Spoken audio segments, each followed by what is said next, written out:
you're losing your crown till the afterglow. The afterglow. 1, 2, 3, go.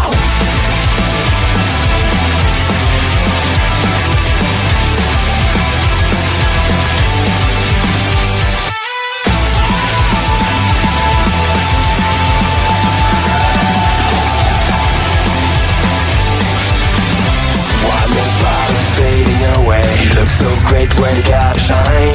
One more part of you is gone now, as you keep smiling at the crowd. Pressure is your best enemy, spotlight show what I wanna see. Sometimes it feels like you're under attack, you just can't break free.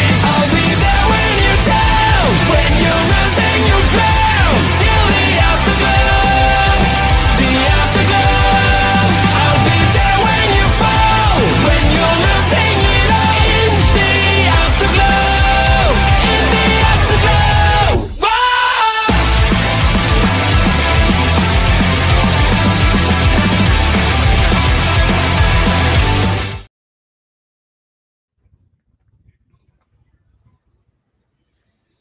Ladies and gentlemen, it is time. It is Friday night.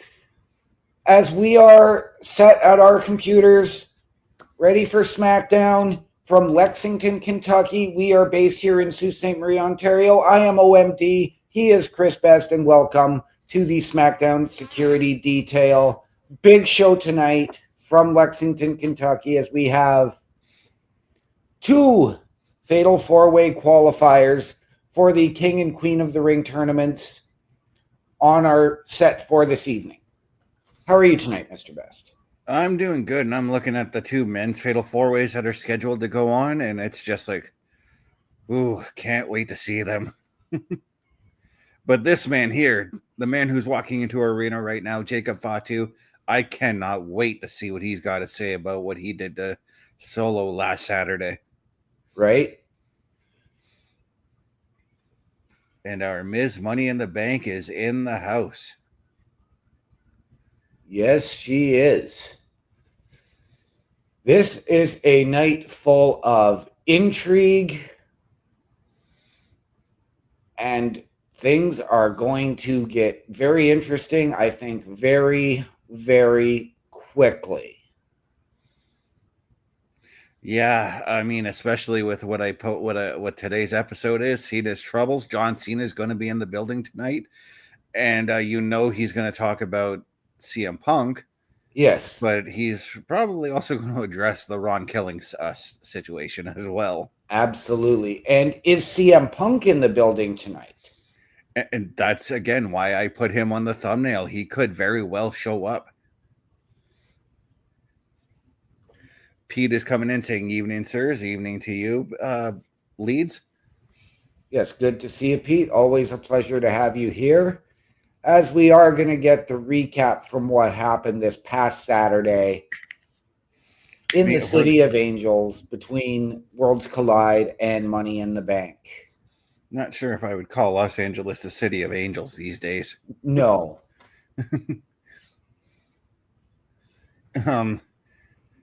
But yeah, what a fantastic Saturday. I'm still reeling from that whole day.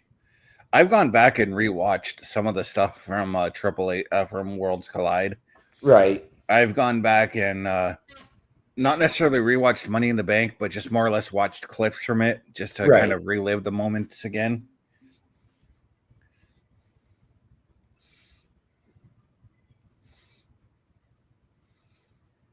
And I honestly couldn't help but do that when today I played. I've been playing some NBA, and I actually played a game against the Clippers in the Intuit Dome.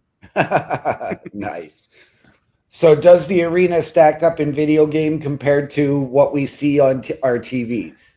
It looked pretty accurate. So I'll need to go back and look a little bit more. I was more focused on getting baskets more than anything. Right. In the game. Next game I play against the Clippers in that building, I will.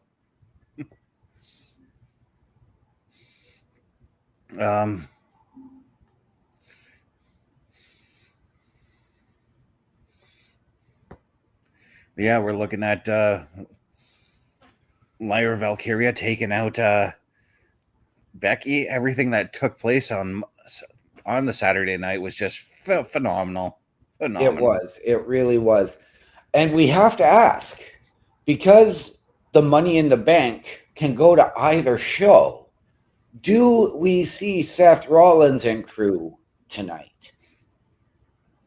Maybe during that John Cena segment, because again, like I said, the episode of the night, Cena's troubles. Cena's got Ron Killings. He's got CM Punk to worry about, but lurking in that background is Seth Rollins. Yes, he is.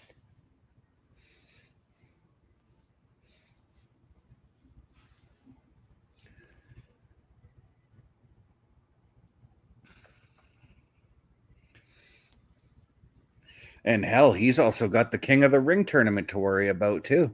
Yes, he does. Yes, he does. As we are going to get our 2 men's and our 2 women's qualifiers from SmackDown for the show, for the Night of Champions PLE coming up in a couple of weeks from Saudi Arabia. Mm-hmm. I do apologize, ladies and gentlemen. I'm a little bit exhausted if I'm stumbling over my words. Oh, John Cena starting SmackDown off. Kind of was expecting him to end the show. Yeah, I wasn't sure, but I think this is probably the right placement because this is going to start off hot, whether we get CM Punk, whether we get Seth Rollins, whether we get Ron Killings, or whether we get nothing. This is going to be very, very intriguing. It's going to start the show off hot, and it's only going to get bigger. This man has a lot of history with the city of Lexington, by the way. Yes, he does. Of course, Ohio Valley Wrestling is based in Kentucky. They've done several shows in Lexington. And John Cena, that's where he got his WWE start, was in OVW. As the prototype. Yep. For those that may not know. And he worked there as a heel, by the way. He did.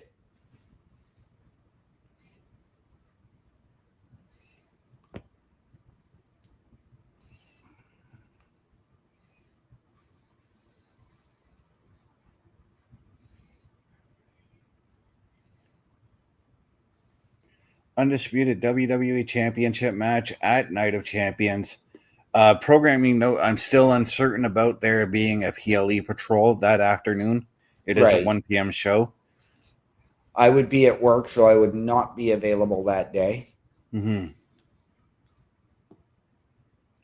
Well, the reason I'm uncertain about it is I get paid that weekend, and I kind of would like to go out and get some things done.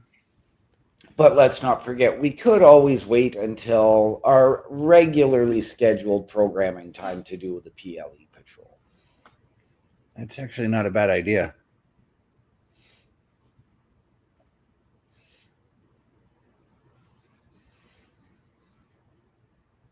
However, as we are awaiting John Cena to obtain his microphone,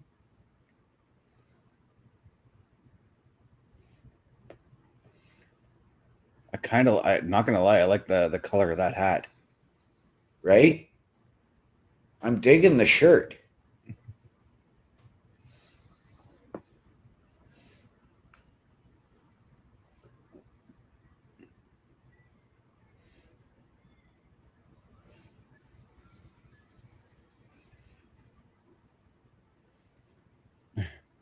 I like how he does the Triple H Hunter Hearst Helmsley bow now. Right? Speaking of that 2K25 or 2K WWE 2K games, give me that version of Triple H again, please. Right. Right. We always get the game Triple H. We always get the more recent Triple H before he retired from in-ring. We always get, well, actually, we hardly ever get DX Triple H too. So give me DX Triple H as well. Right. But Mr. Cena does have his microphone. So, ladies and gentlemen, let's listen in, shall we?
enlisting all the wrestlers that John Cena's got troubles with, we forgot to mention Mr. Cody Rhodes. We did. And Mr. Rhodes does have a King of the Ring qualifier coming up. In fact, I would not be surprised if that is where we go after this. But no, he is not dressed to compete yet. No, but holy cow, did John Cena ever just lay out exactly, like he basically laid out what was his master plan from last year.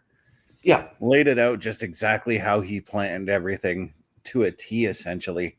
Fantastic start to the I love it. Promo. I love it. And if I'm being honest, this man is my prediction to win one of the two qualifiers for Money in the Bank here tonight.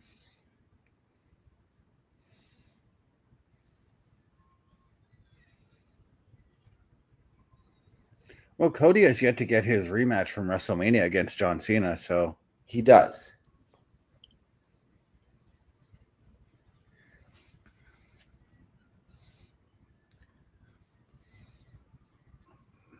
But I've got to be honest with where I am leaning towards the Raw bracket and the Raw side of things for those who are going to be competing at Night of Champions and leading up to it. I've got to wonder if one of my potential predictions is going to make that turn, or if we are going to get that friendly competition between them. And who would that be? Well, as we know, Sami Zayn has already qualified. Jey Uso has filled the to-be-announced spot for Monday, so I am predicting that we are going to get Sami and Jey. With the winner, of course, going to Saudi Arabia. I have Cody winning tonight. And in the second match, I'm going to go out on a limb and say another man who did compete in the King of the Ring final a year ago, Randy Orton. So we're going to get that Cody-Randy match. It's going to be a hell of a tournament, to say the least, but Cody's got the stick.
And now Randy Orton coming out now. Because Randy is like Again, Randy's not even, I don't think Randy's done with John Cena. I think it'll be a tag match, but Randy is dressed to compete here and now. So I think this is all going to implode and break down, leading to probably that first four-way. But are we going to hear about Randy facing Cody potentially next week for that spot at King of the Ring? Well, we'll have to find out because Randy's got a mic now too.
And now LA Knight making his presence felt. My personal pick to win the King of the Ring. Right? And the man that outside of Logan Paul that John Cena has truly, truly endorsed. Yeah. And I'm going to go out on a limb. I'm going to say no, LA Knight is not going to win the King of the Ring. But I am going to say this. LA Knight will be John Cena's last match. I feel like regardless of if LA Knight wins the King of the Ring tournament, I still get a feeling that whoever challenges John Cena for the title, if that even does happen, I get a feeling that John Cena is still going to walk away with the title, and we're still going to get maybe in that last match it is an LA Knight versus John Cena title match. Right.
And sure enough, there's Ron Killings out there just beating the ever living snot out of John Cena right now. Yes, a truly bald Ron Killings who's trying to emanate his new childhood hero, OMD, and Chris Best. Did you hear when he appeared? Did you see when he appeared on Busted Open there? No, I haven't seen the clip yet. I sent the clip to our group. Holy cow, does he ever go off on Bully Ray? It was awesome.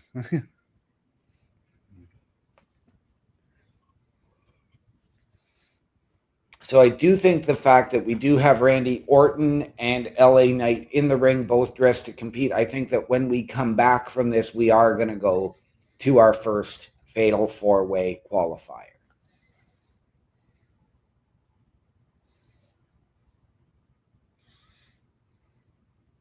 I do fully think of that too. But Jesus, what an opening. I mean, right? But it was that interesting response from John, who's just dropped the mic and walked away. yeah. Because he kind of walked away. He's like, this is all pathetic, you know? Yeah. And true change from the John Cena that we are used to, who would have been there trying to get the last word in. Not just that, but he would have ended up trading fists with at least one of them.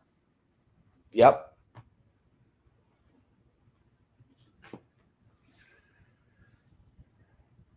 Went and had your dinner. Now you have to come back and join the show. Talking about Hi, my Pepper. cat here.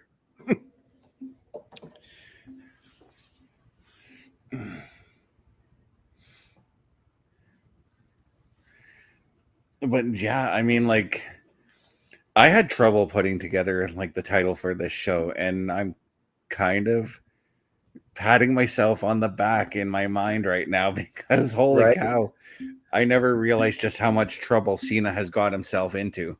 Right. And you know what? It's funny because when it relates to Raw, Gunther pointed it out to Jey Uso about how Jay's always there to help his friends and getting into this and that. Nobody has ever really focused on that with John Cena. It's always been dead set on the next contender. Yeah, and now all his past contenders are coming back and being like, yo, we're not done with you. Now,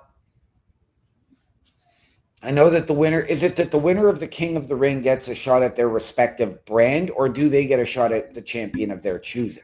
Well, see, that's what I was wondering too, because I'm like, well,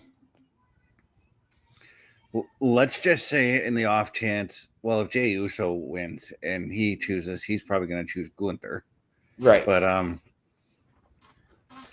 let's say, we'll see. I'm trying to think of who on the Raw side also has their issues with Mr. Cena.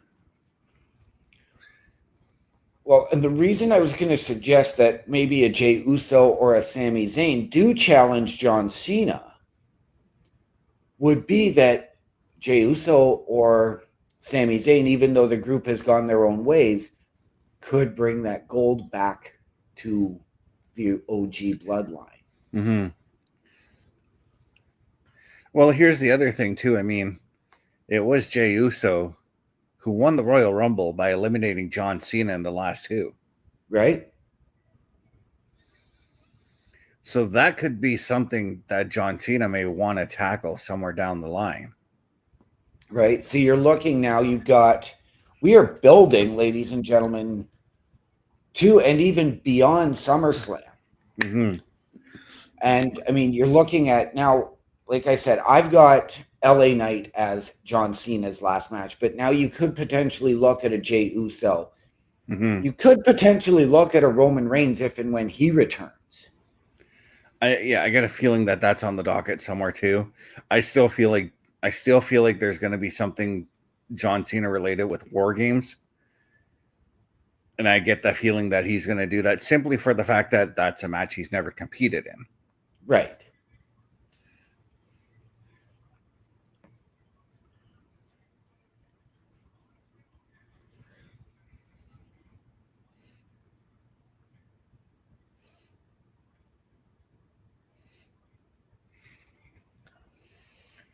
Oh, guess Tom Brady was at Fanatics Fest. Sure.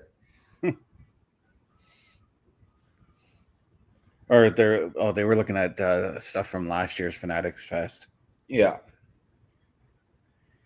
But there's going to be a SummerSlam press conference next Saturday, 3 p.m. at the Javits Center. I kind of hope that that's online somewhere to watch.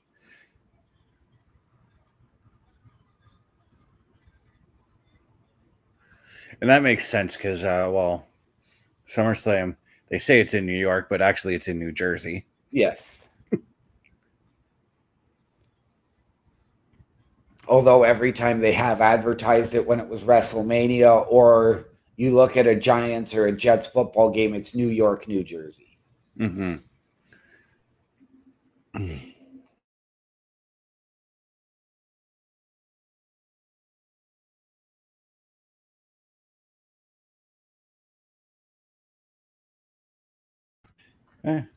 Tried to turn the volume up to see why John Cena was getting all bent out of shape, but didn't hear a damn thing.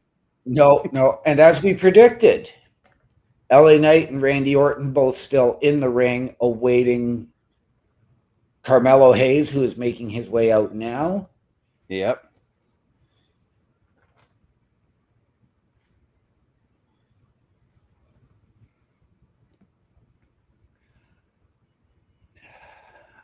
And you know what? I'm going to put this name out there. I don't think he would have a chance at winning, but how about the gentleman who just signed a new deal with the WWE to stay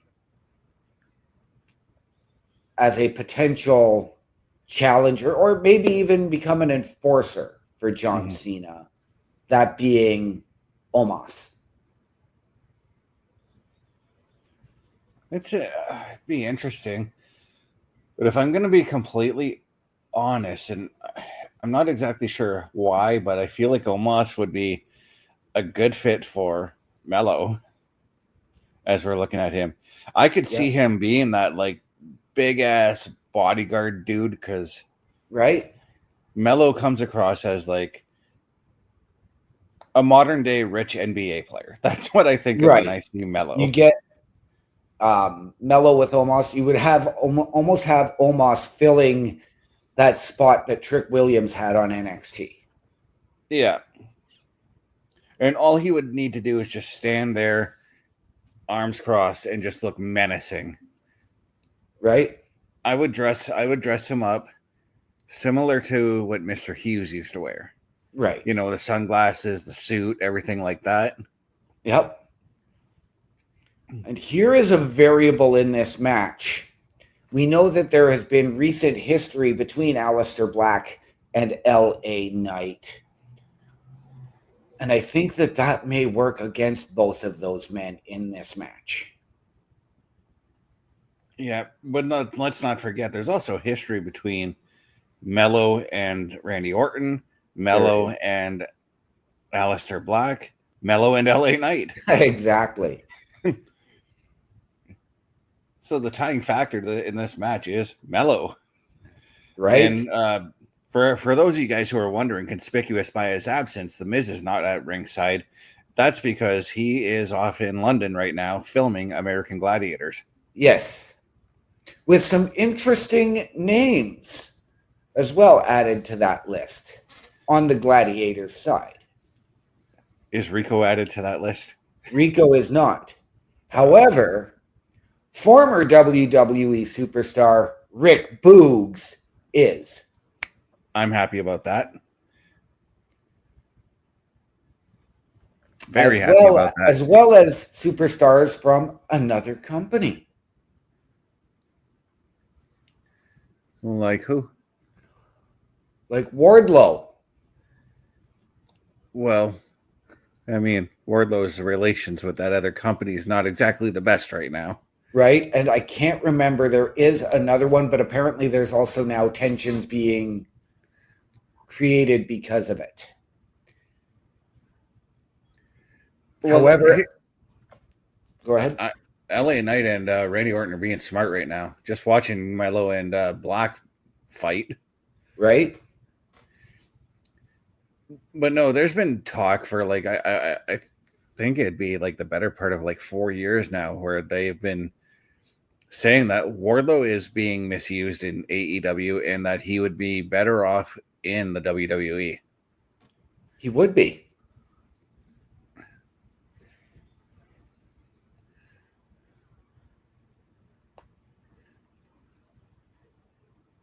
You know who else I think would make for a great gladiator, provided he is a little bit more healthier? Braun Strowman. Right? And the reason I say provided that he's a bit more healthier is because I've seen some of the training stuff that those American Gladiators had gone through in the original iteration and even in the Hulk Hogan iteration. Right. It's insane, their workouts. Now, granted, during the original iteration, everybody was juicing. Right.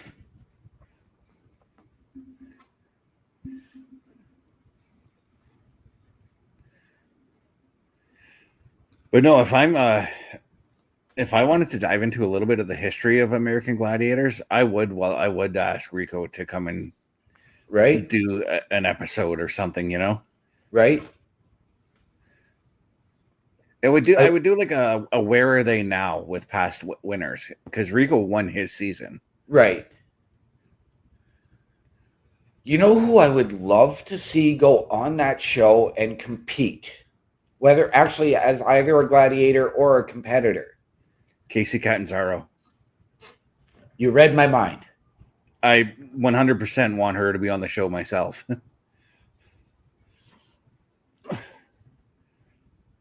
But right now, what I'm seeing right now is just Randy Orton just utterly obliterating everybody right now.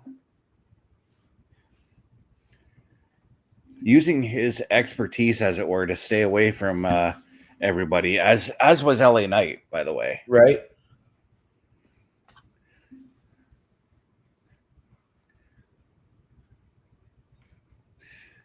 Mello, of course, clearly the youngest competitor in this match. Mm-hmm. And the man who won the Andre the Giant Memorial Battle Royal, but has never truly found his footing on SmackDown. No, but he's been in a lot of high-profile things since that moment. Right? He's been in a lot of high-profile moments since his SmackDown debut. It's just a matter of, again, never really found his footing. I mean, he's had matches with Cody Rhodes, with LA Knight. He's had the rivalry with Andrade, the recent rivalry between him, Miz, and Aleister Black. Mm-hmm. The couple of matches he's had with Orton when Orton came back. Right. Let's obviously the feud with LA Knight that you mentioned. Right. His match with AJ Styles, where AJ had just returned and then got injured. Oh yeah, when AJ like busted his ankle. I can't remember exactly what the injury was. Yeah.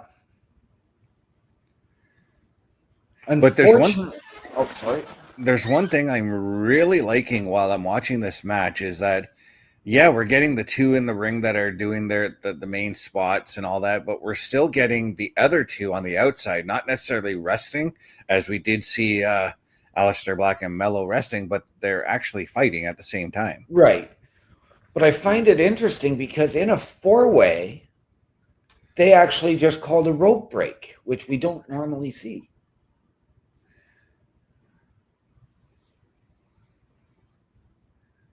That actually reminds me of something. I've been just slowly making my way through watching Backlash 99. Right. And I just finished the hardcore title match that took place on that card, and was Al Snow and Hardcore Holly for the belt. Right. And I will never forget, I had to kind of call Mike Chioda out on this because he was the referee, but he tried to count them out. It was just, what are you doing, Mike Chioda? It's a hardcore title match. Right. And making his presence felt here on this very program, we've got our very own Chris Parrish with his run-in. Welcome, brother. How we doing tonight? I'm doing good. How are you doing? I'm actually quite tired, but starting to get some energy back as the show goes on. Got to get that Swift energy in you, right, Best? Yes. 25% off CBRS Gaming, swiftenergy.gg. There we go. See? We can all do the shameless plugs too. We can. Yeah. However, we haven't heard a shameless plug for your former energy sponsor, Mr. Parrish. Yeah. Or are they a former sponsor? They are They a are. former. That's why I don't talk about them. Ah, You don't talk about your exes, do you? No. Exactly. Parrish has gone rogue.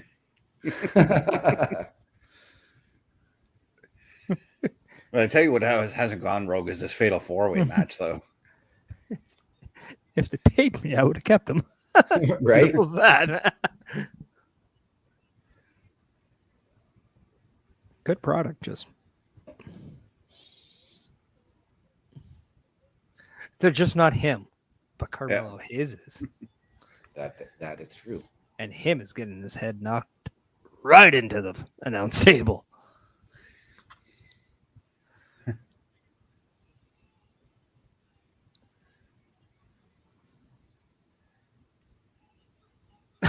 Wow. The way he just bounced off that table. Right? I would have loved it if like Randy Orton just pushed him out of the way just so he could continue smacking Carmelo's head in the. That would have been terrific.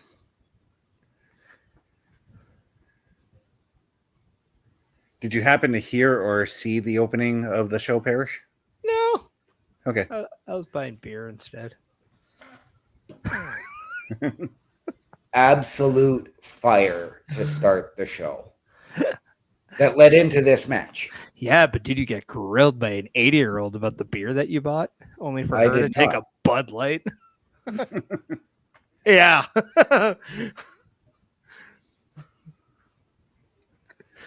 Oh, I couldn't help but laugh.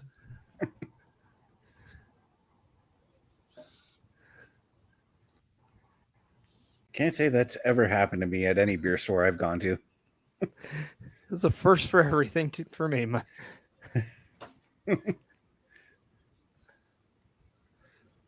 And like it wasn't even like a case. She grabbed a single can. Oh, jeez.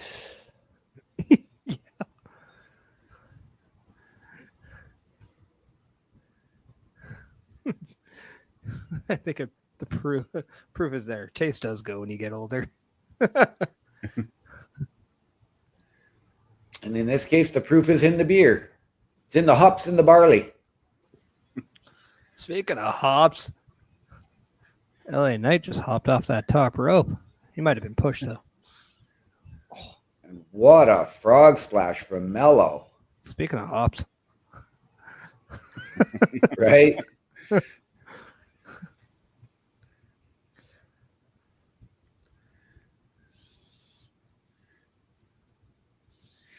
Let's just say the opening of the show, Parrish.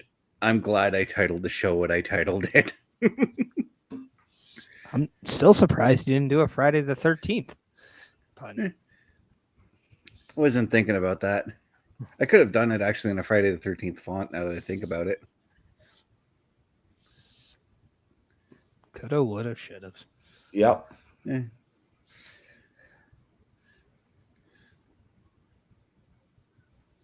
Oh.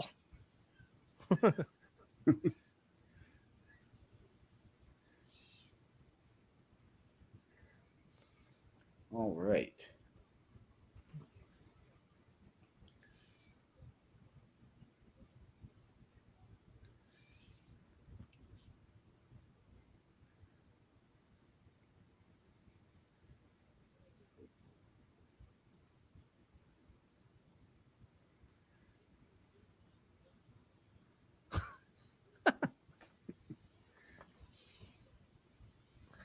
Well, he just comes in. He's like, my turn. Right?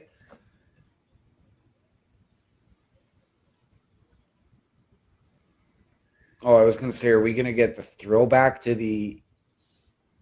Yep. Yeah. Somewhat. It's a different version of the Garvin Stomp.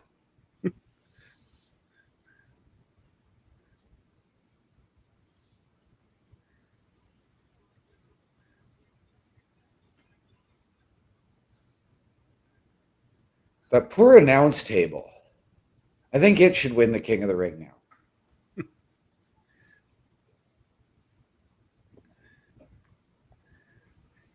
Cole and Barrett are probably just like, damn it, we just straightened everything up here. Right? Cole's not there, though. Or Tessatori, my bad.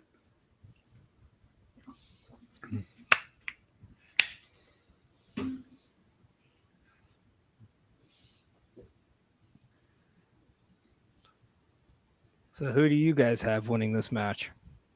I have Randy. I'm going with LA Knight. You, Parrish? I mean, I don't see LA Knight winning the title. So I'd rather him just get something else. But like, given the fact that Aleister took that loss earlier in the earlier qualifiers, Right. For like the Money in the Bank, and I kind of like to see him win. Right.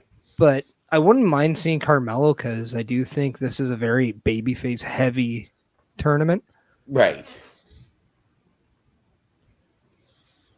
And see, I'm going with And King Mello just sound like has a good ring to it. Mhm. right. I do have really the two semifinal matches. I've got Sami Zayn going to face Jey Uso to qualify and see who's going. I've got Randy Orton to face Cody Rhodes. And I kind of get why this tournament's a little bit heavy on the babyface side. I mean, currently our two world champions are heels. Yeah, but doesn't mean that you can't have a babyface match. No.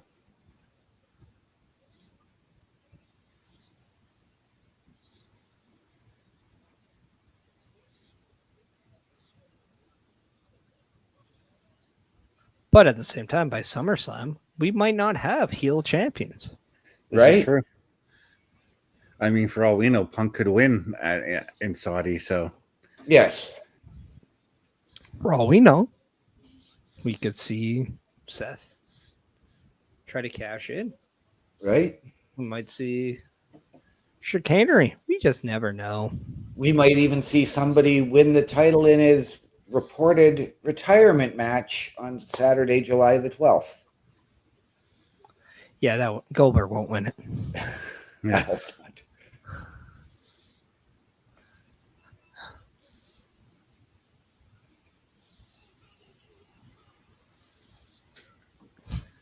I love just how much. Randy. I love just how much fun Randy Orton is having on this current run. Right?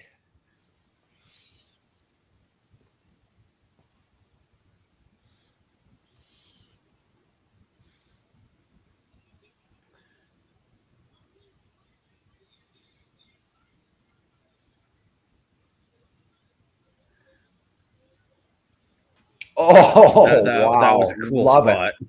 Love it.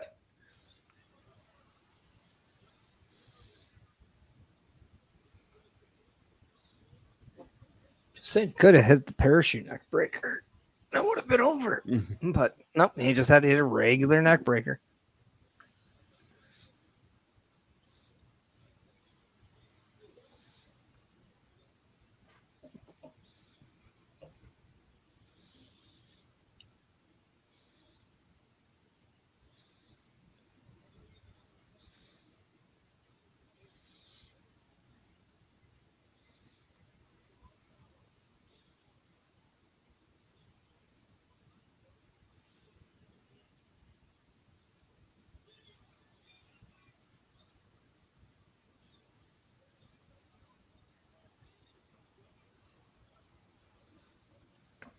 All right. So, an absolutely fantastic fatal four-way here to open the show.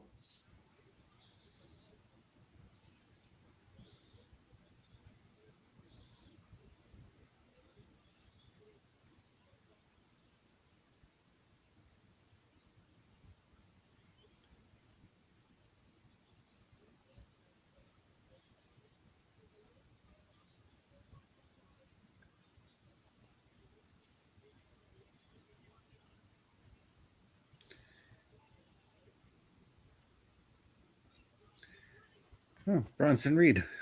Redemption from Well, Monday Night Raw. Yeah, well, we had Yep. that. We asked if the crew was going to make themselves Mhm. felt here tonight.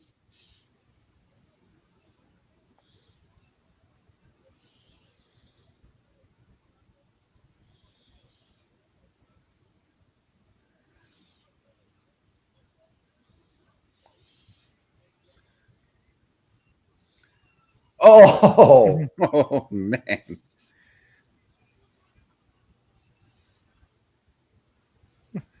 Oh, there we go. Randy Orton taking the win.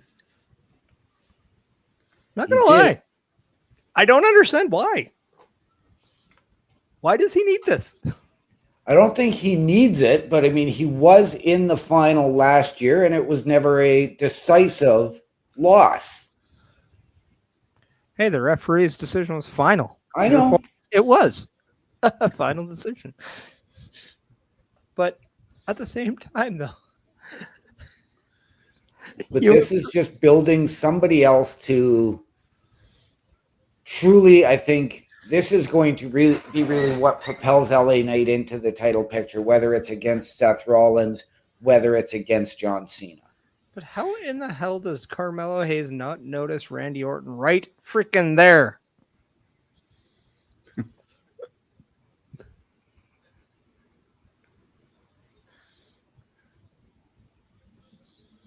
So Sami Zayn and Randy Orton. That's going to be a hell of a match. Yes, it is.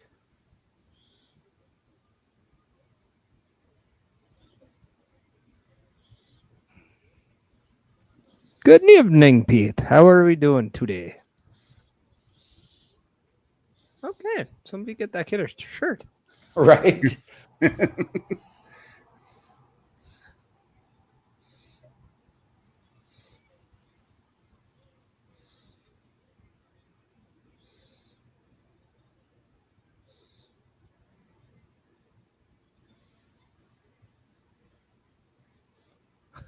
Chelsea looks so happy in her new photo.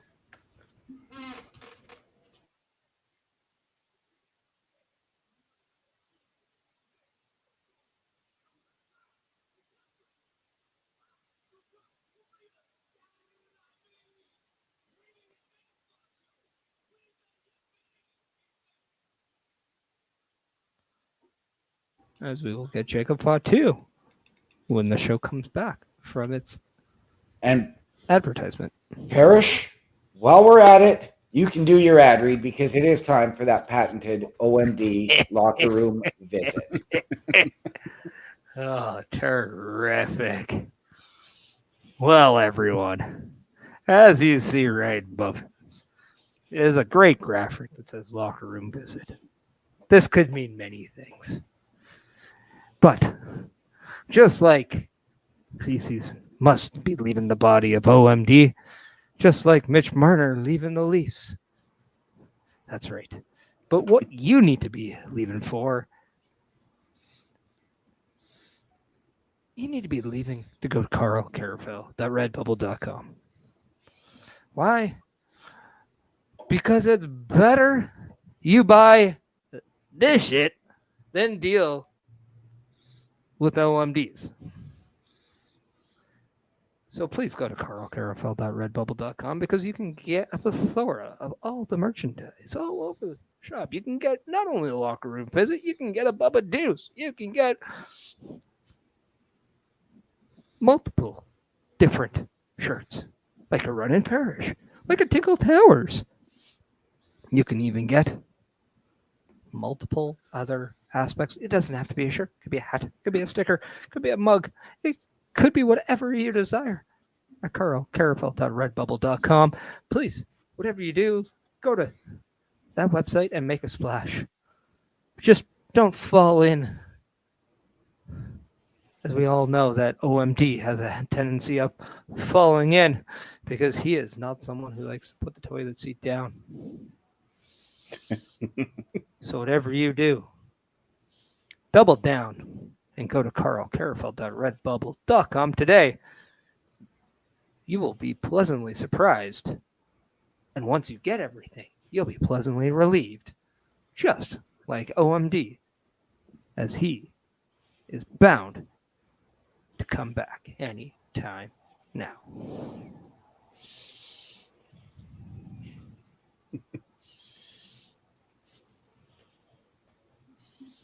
He definitely is off dropping a Bubba Deuce right now.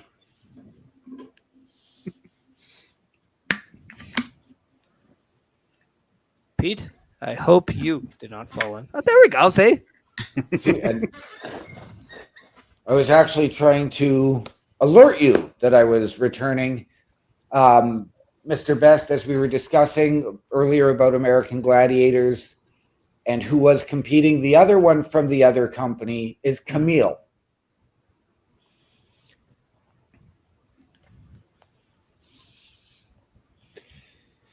Yeah, I heard her stuff with AEW hasn't been too pleasant either. So Well, I don't think American Gladiators has anything to do with the companies they work at. I think it's just an opportunity. but there's been a lot of pushback from AEW as far as Wardlow goes being on the show. Both of them. Well, here's an idea. Put them on the show then. Yeah. You expect guys just to stay idle and not do anything? Right? This is a prime TV series that is returning. So they're the ones that are going to be footing the bill for them. Well, we also saw just how American Ninja Warriors did huge things for Casey Catanzaro. It got her on the map. It got her signed by WWE. Who knows what an opportunity American Gladiators could do for anybody who joins the cast, whether that's people in WWE, people in AEW, the regular people on the streets. Who knows? All we know is that this is an opportunity for you to put yourself out there and to make an impact in that entertainment area. Right. And as you brought up Casey Catanzaro, she is one that both Mr. Best and I would love to see either as a competitor or a gladiator on the show.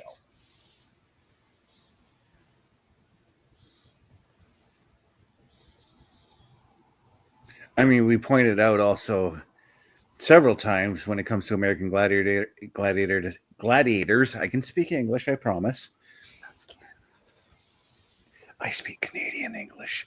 Is that really better? Yeah. But no, we've talked about like the path that some of the competitors from American Gladiators have gone on, and Rico is like the perfect example of that. Right. I mean, it wasn't long after that he got into, after his stint on Gladiators, that he got into the world of pro wrestling.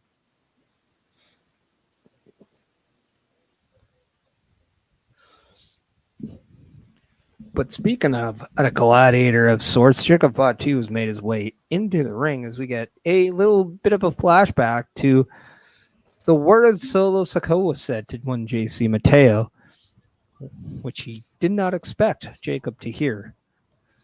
And then Jacob did what we all wanted, and that is say the words, "I hate you, Solo," and kicked his chances of winning Money in the Bank out the door. Yep. And what do we expect out of this? We know there have been reports coming out for this segment involving a potential debut. I do fully expect. Hikuleo wrestled at main event on the tapings earlier. So that was confirmed. There's videos of that on social media already. Okay. And we know that Jacob Fatu's next contender, likely Damian Priest, is if we get that confrontation, does Priest come out and make the save, or does he come out to take advantage? That's exactly what I would do. I would have JC Mateo and Solo come in and try to do the 2-on-1. Damian Priest comes out because he would want to win the title the right way. So yeah, and then that could either lead to a tag match tonight or next week, and then you save that US title match for either Saturday night's main event or maybe even Night of Champions.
We noticed that there is no more writing on the gloves of Solo Sikoa.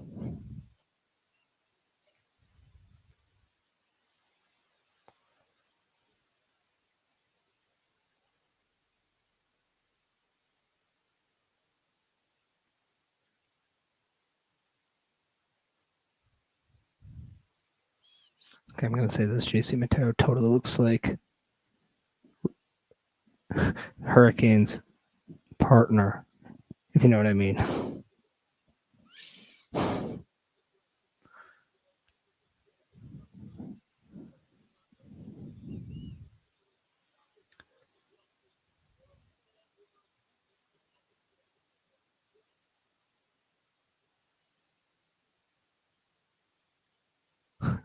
Solo's hitman in training. Come on. Still got it. Yeah.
Well, Chelsea Green's out of her match. She is.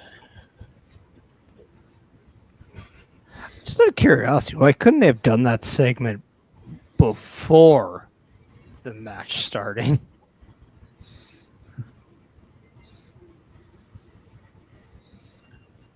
As we do get Jade Cargill making her way to the ring.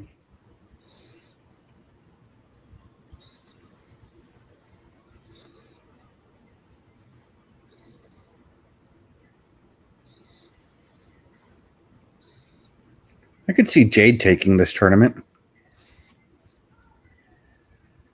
I could too. My theory is, what if that is what happens, and we see Jade Cargill win the title at SummerSlam, and it's Naomi right away cashing it in on Jade Cargill? Right. That's where I'm going with it too, Parrish. And what if the person who helps Naomi is is Bianca a returning Bianca Belair? Dear God, can you guys stop interrupting my ideas? But yes, you are right. Well, because this is actually something we discussed at the PLE last week too. So yeah, this is something I said on my show.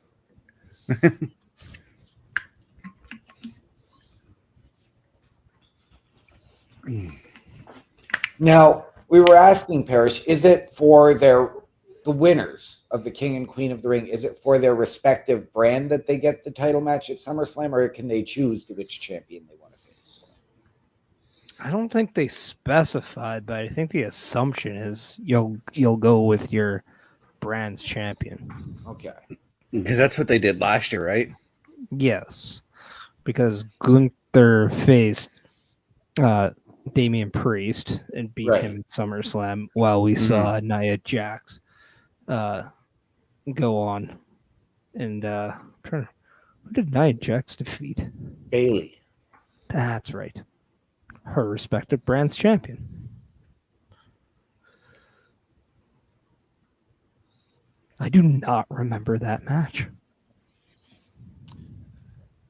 Now, we've already suggested on the men's side that, because I thought it was going to be, again, brand versus brand, so I thought it was going to be Sami versus whoever wins from Raw. I was not expecting Sami Zayn versus Randy Orton. Yeah, and this is an interesting one to me because I would love to see Sami Zayn win the King of the Ring. I think him winning the King of the being crowned king in Saudi Arabia makes a lot of sense to me. Yes, 100%. But I also just see like because he has once told both Randy Orton and Cody Rhodes that he is wanting to be champion. Yes. And I wonder if this is the time you even pull the plug on him winning and maybe him getting a chance to win the title at SummerSlam. And then that is where Seth Rollins cashes in Right. and prevents it because that, again, was another person Sami Zayn said, one day I'm going to be world champion. And how much of a absolute would it be to Sami Zayn if Seth Rollins is the one that prevents it? Right. And I was going to say, along that line, let's say we do get Sami Zayn winning the King of the Ring. We get that rematch between him and Gunther. Does Gunther regain that victory at SummerSlam over Sami, or is that where you pull the trigger and put the belt on Sami Zayn? And I don't want to see Sami as a transitional champion. No, but when I look at it closer to, remember when Randy Orton cashed in on Daniel Bryan? Yeah. And how much that really helped the Yes movement and Daniel Bryan's future success. Yeah. I think that there is a possibility that you can do the same thing with Sami Zayn. Whether or not that's the direction it remains to be seen, but I do think Sami Zayn could very well take a similar role there. I do think one day he will be a champion. I just don't know if this is the time they're going to pull that trigger.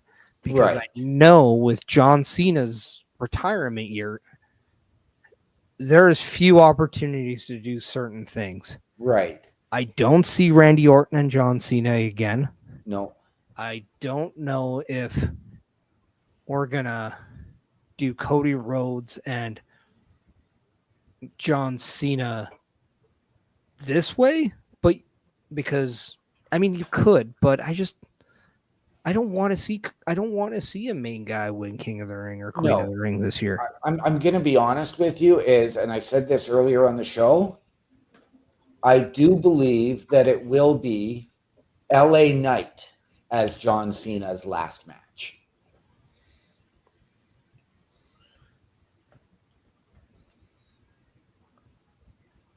I'm very intrigued with what you do because I do think we are going to see John Cena pass the torch in the proper way to Cody Rhodes. Right. Oh, so is that going to be how it's done? Maybe. Could it be where John Cena versus Cody Rhodes is the last match, but it's John Cena accepting the fact that Cody Rhodes is the next guy and you get that handshake and that moment there? I don't know. I don't know the right way to do it. I'm not the creator. I'm not the booker. I'm not the one making that decision. Right. But what I do know is that a lot of us either want it to be somebody that matters or somebody that could benefit from it.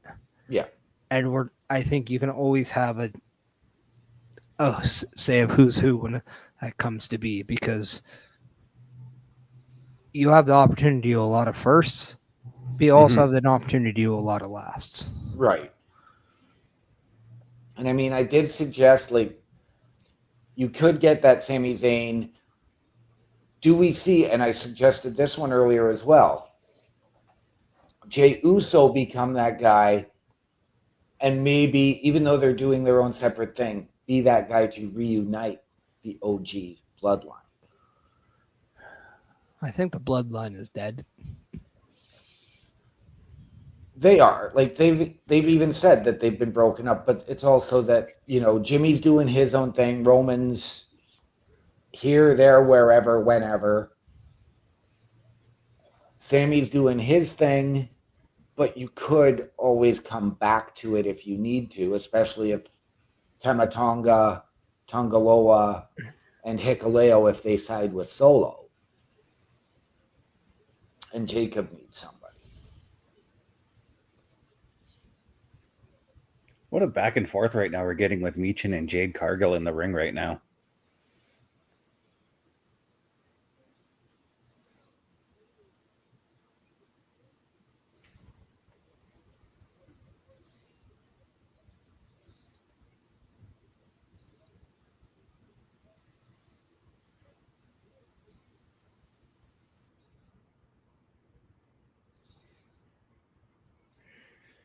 Now, in this match, who do you guys got taking the win here?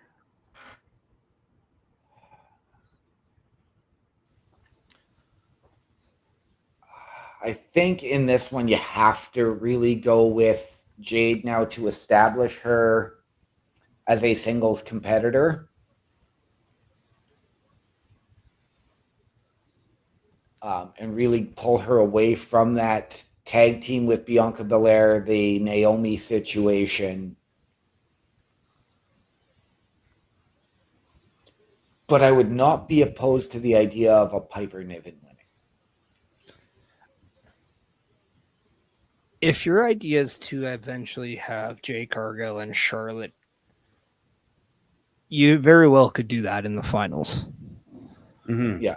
And I don't hate it because it is something new. And this is the one, I'll say this is the one tournament I can see top people in because of just how new the Queen of the Ring tournament is with the company. Yes. And it still needs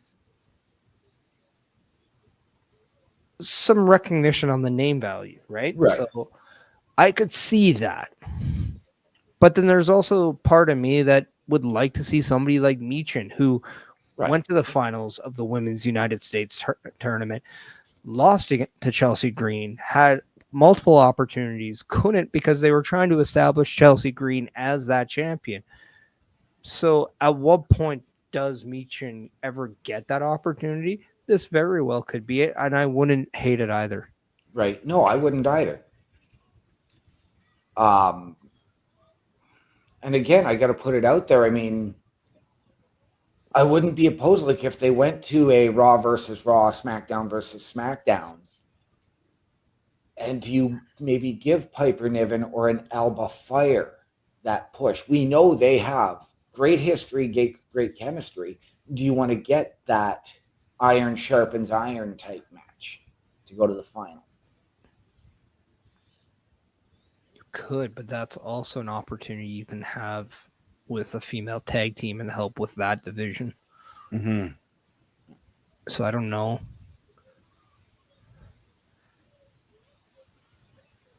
I mean, that's kind of like really up there because I know a lot of us really enjoy both Piper Niven and Alba Fire as individual competitors. Right. And I'm intrigued to see what they can do in this role, but I want to see more. And I want to see that commitment to give us more. So I don't know. I mean, what's the point of having them wear similar clothes if you're not going to keep them together? Right. Yeah.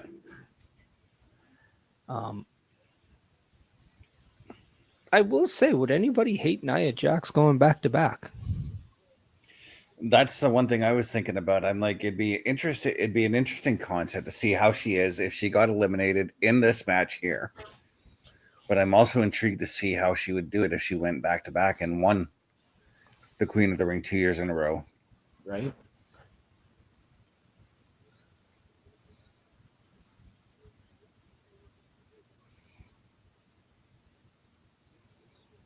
And I do know, and I'm going to call attention to this, that the inaugural Queen of the Ring was the Queen's Crown tournament as opposed to Queen of the Ring.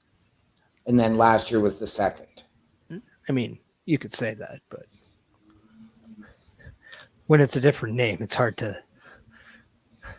I don't know. For me, last year was the first Queen of the Ring tournament. Right. Therefore, it was the first Queen of the Ring.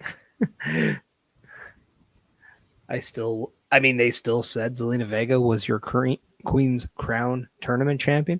Right. She was never known as a Queen of the Ring.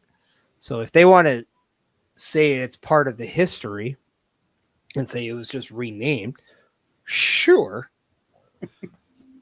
But to me, I don't know.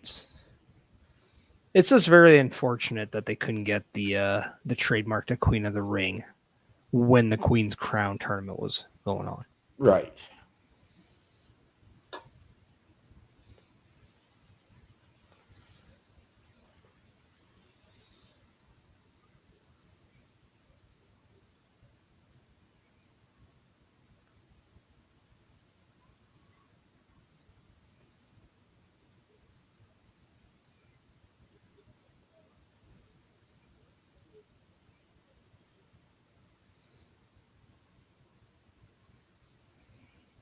I gotta say, during that commercial break, I was really enjoying that double team effort from Piper and Nia. I'm 100% with you.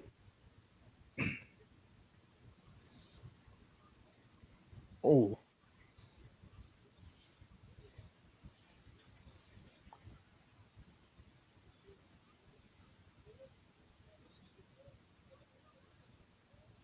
We know it's better than a double team.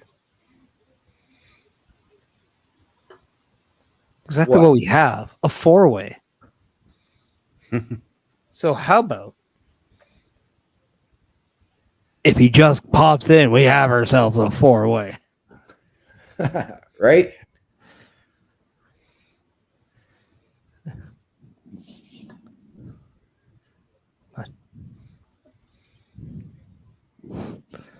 Dun, dun, dun. Can't hold this forever. Come on, Bubba. You can do it. Yeah. Come on, Bubba. You can. We believe in you. Stop your flexing and just pop on. Oh. This.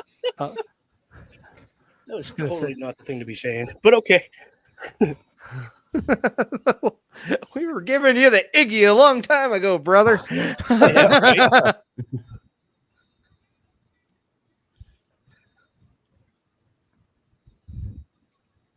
All right, fill me in. What match is this? This is the first of two women's fatal four-ways Queen of the Ring qualifiers. Okay, cool. Thank you. I'm not really worried if you guys say something that I've met. I don't care. So don't worry about me. We weren't. I'll catch it later. All right. It's all right. I didn't see the opening segment. Apparently it was fire. I thought it was a segment, but I was wrong. Oh, right on. Okay, here, let's turn this. But yes, no, as OMD found out today that there are four quarterfinal four-way matches, and the winner of this will face the winner of a Raw Okay. one. It is not SmackDown versus SmackDown, Raw versus Raw. As we have seen in the men's, Randy Orton qualified and now faces Sami Zayn in one of the semifinals. Whoa. Okay, so we're doing the 4-2-1 Yeah. kind of thing. Yeah. Yeah.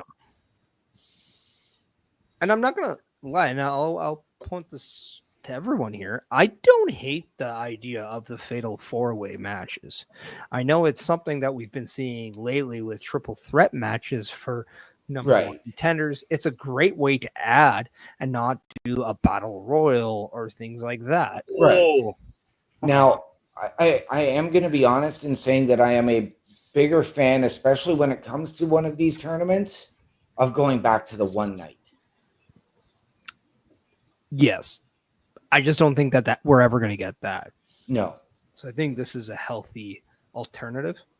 Bess, what are your thoughts about the Fatal 4-Way?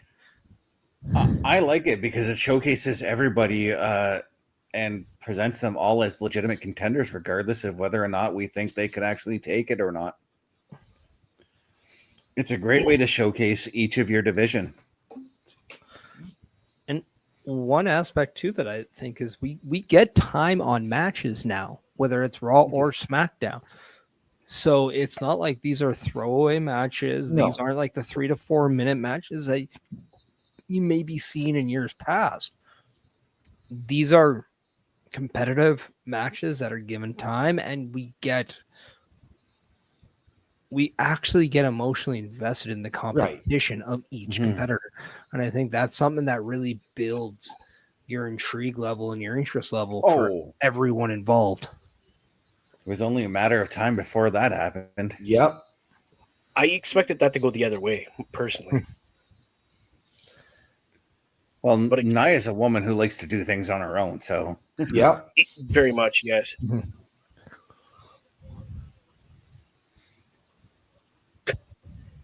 Oh, we got. So is Piper Niven. Yes. As Piper's the one in the tag team and Nia is not. Right? Whoa! I mean, that's one way to take the big girl out. Well, I mean, the barrier. I mean, those are two of the. Yeah, Goliaths of the women's division right there. Yeah, Yes. they're definitely the two monsters in this match, and in the sense of the brute size. We all know Jade is very powerful, and Michin is that wild card with all the intangibles that the others don't. But oh my god, wow! But Nia was pretty much a primary target in this match, given that she did win last year's tournament. But speaking of winning, holy, what a way to pull that out! Are you guys okay? Because a storm came and washed everyone out as Jade Cargill has advanced in the Queen of the Ring tournament. I'm good, but it sort of looked like she rolled Piper over before the final count of 3. Nope, she got a full 3. No, she got there. It was just... she got there. It did look. It wasn't that it was too early. It was like as soon as he hit 3, she had her rolled over again. I think she was holding on. She definitely was. Yeah, she definitely got the 3. Yeah. She was just losing her balance. Okay.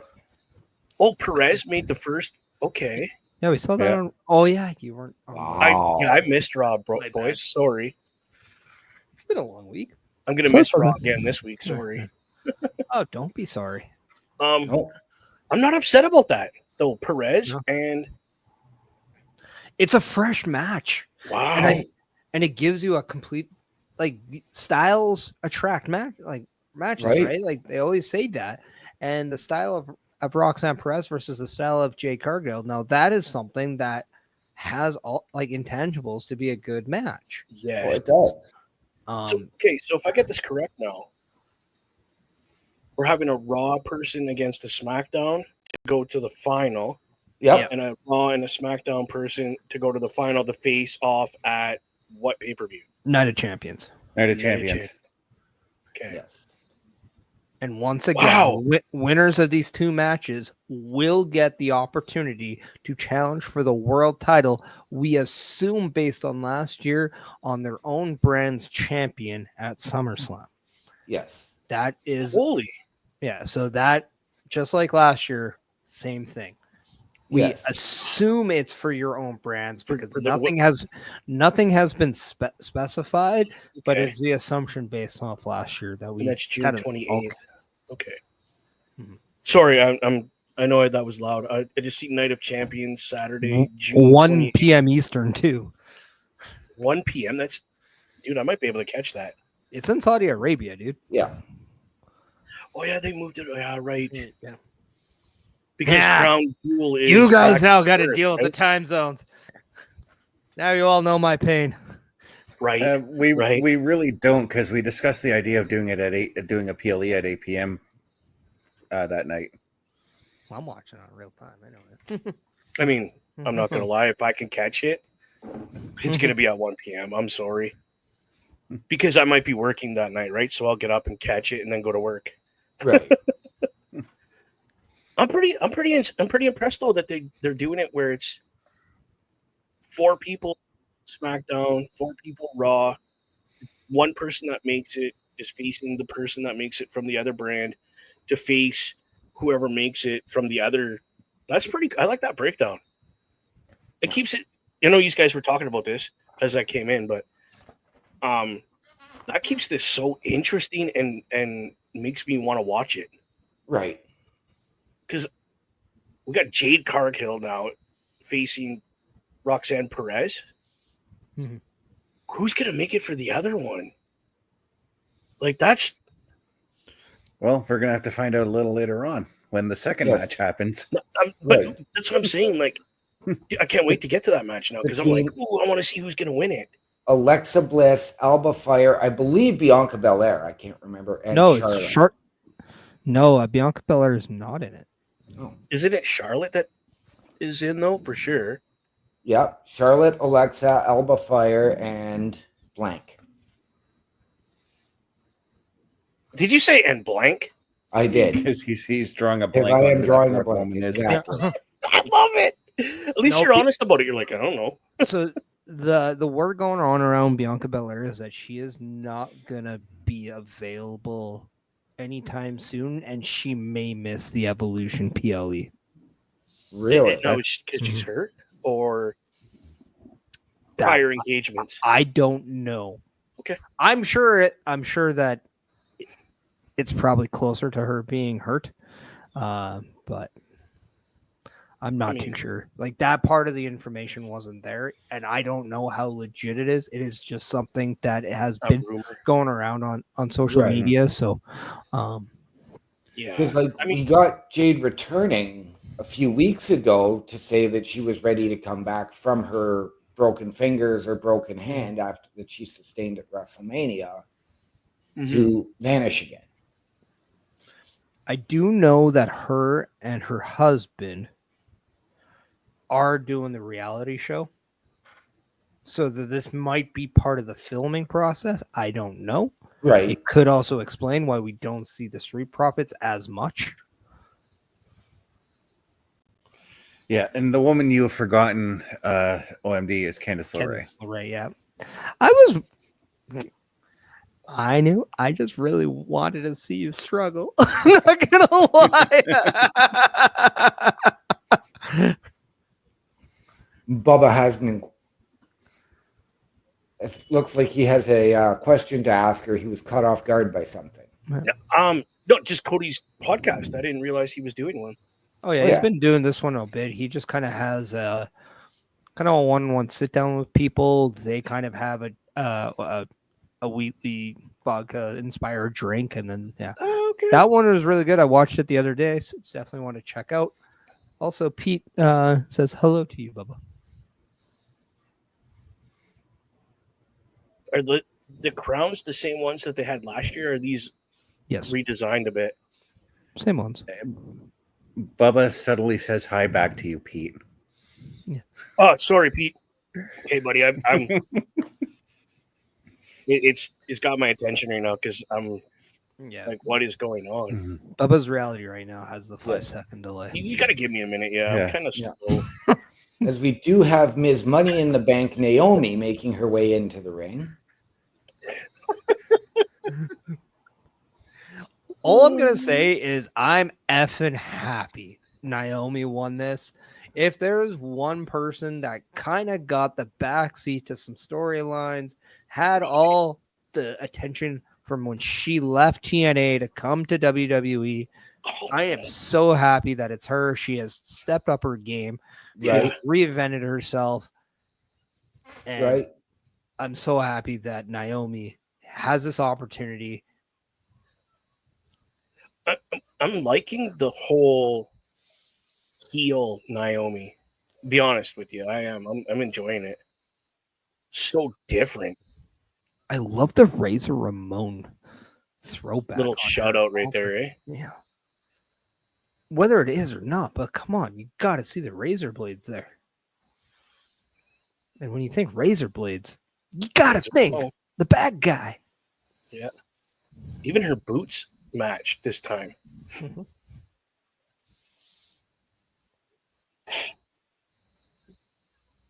The crowd's going, what? What? Tiffany Stratton. She's out hurt right now. No? No.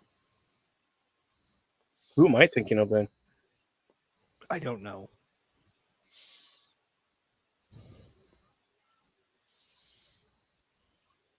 I'll remember in a minute. Zoe Stark. Sorry, that's who I was thinking of.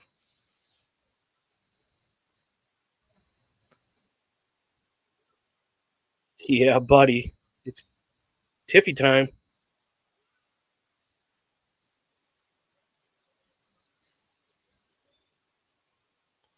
I agree with you, Pete. Naomi is doing fantastic work. It's why I'm very, very ecstatic that she is in this position. This is a great example of how to elevate somebody, and she doesn't need to win a match. She doesn't need to be in a feud. She has this opportunity just to be in that spotlight. And right away, we're seeing her and Tiffany Stratton. I like this because now she doesn't have to use that briefcase to get a title opportunity. And because of that, this could create multiple opportunities for her. Oh, God, yeah.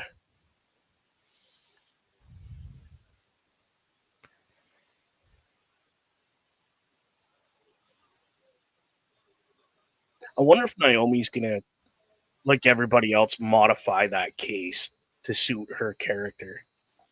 She just modifies what she puts in there. She released a video of what she holds in here. Oh, really? I recommend checking it out. It was quite entertaining. Okay, I will. I didn't realize that.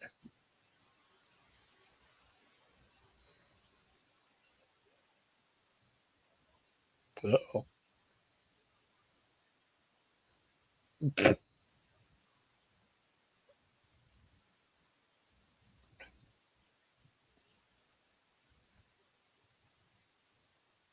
Uh-oh.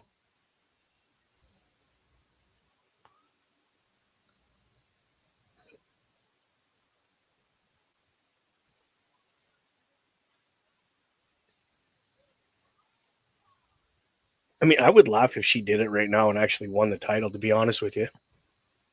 But I don't think she's gonna.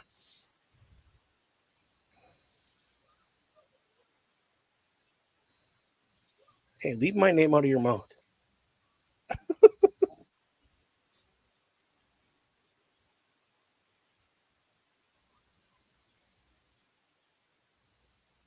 Whoa.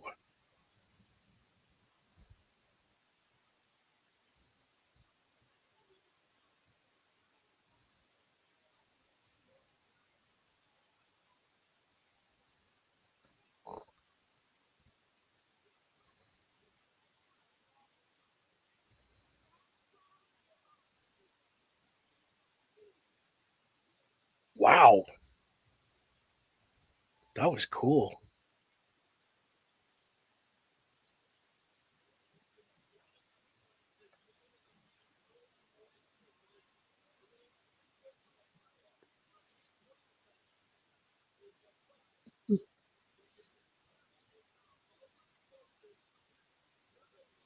Like, Naomi's done some good work on the mic, but that was really good.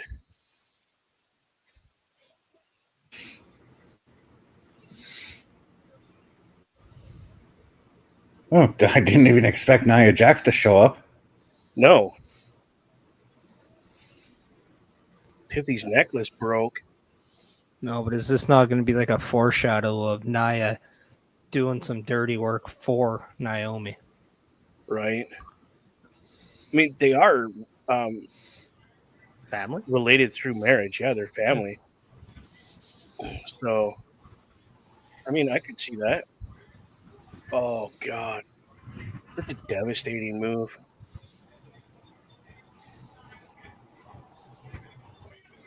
Oh. Oh, Nia stopping her. Whoa. I mean, that proves a point there that somebody has a boss. And Nia said she's mine. This tells me that they're having a championship match at Night of Champions. Yeah. Or potentially Saturday night's main event. Or Evolution. Or Evolution. Yeah. Oh, look who it is.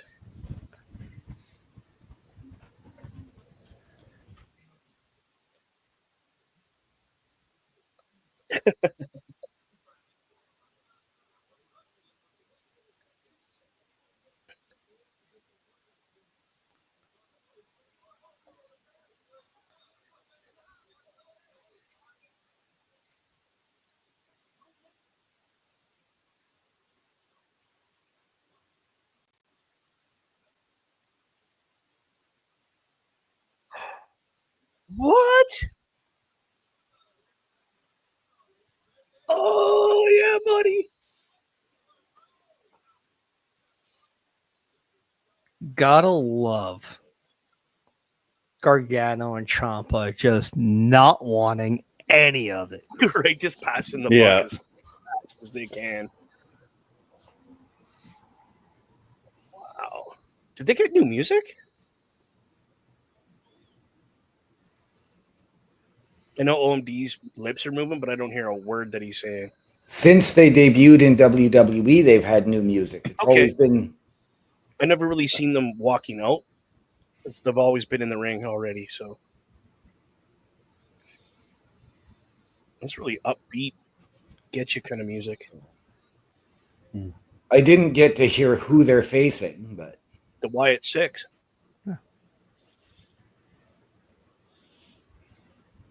Just said in the segment. I didn't get to hear it. Well, you can mute this and hear that. I did. Oh, Well, then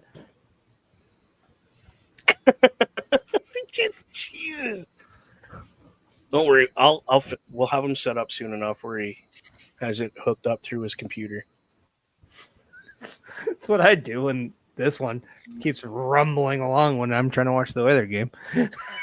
Yeah, you. I don't know what you're talking about, Willis.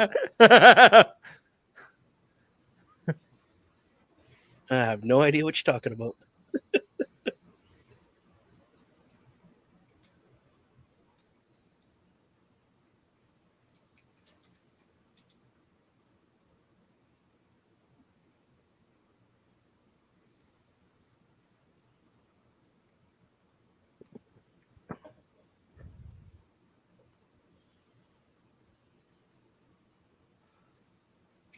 Oh, that's funny. So I was bored the other day. I was on my computer. I was making some graphics, some thumbnails, and then I got a little bit on the whole board thing. So I decided to go to turnbucklestudios.org.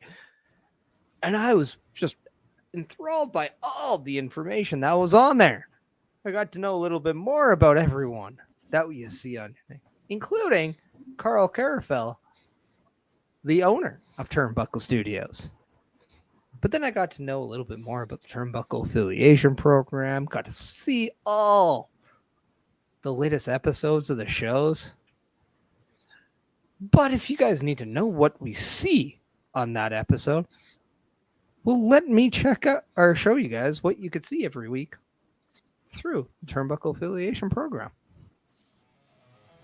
Turnbuckle Studios and the Turnbuckle Affiliation Program bring you the week of streams. All times are in Eastern Time. Monday nights you get the Locker Room Breakdown at 7 p.m., followed by the Raw Patrol at 8 p.m. Tuesday brings you the flagship show, Turnbuckle Talk, at 8:05 p.m. Wednesday we play games with the PlayStation Showcase at 8 p.m. Thursday we got total non-stop action with Brace for Impact at 8 p.m. Friday we game again with Unleashed, the Jessica Wilde story at 7 p.m. Following the game, join us for the Smackdown Security Detail at 8 p.m. The weekend brings you Saturday Night Gaming at 8 p.m. On Sunday be sure to catch the Chris Parrish podcast at 12:15 p.m. followed by the Boar's Nest at 8 p.m. Be part of the shows and join the chat every day.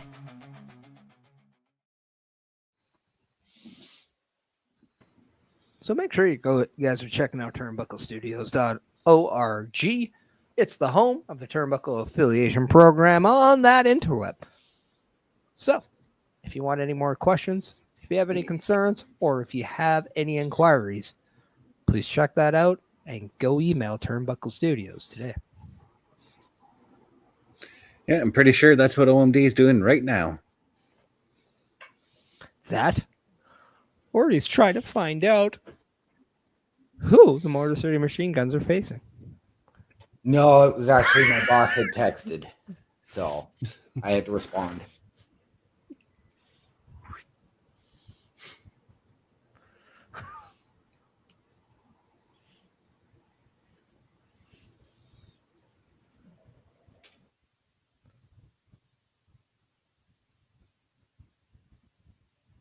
But for the first time ever, we are going to get members of the Wyatt Six going up against Alex Shelley and Chris Sabin, better known as the Motor City Machine Guns.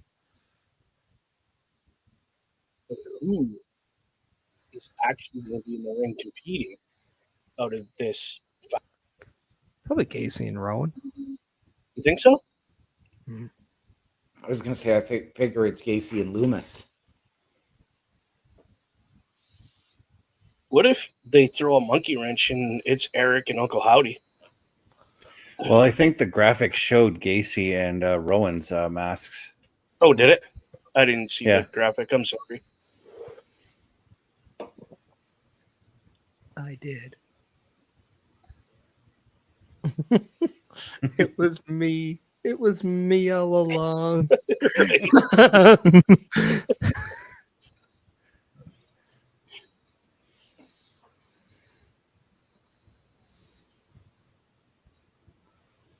That's cool. Or Gacy and Loomis.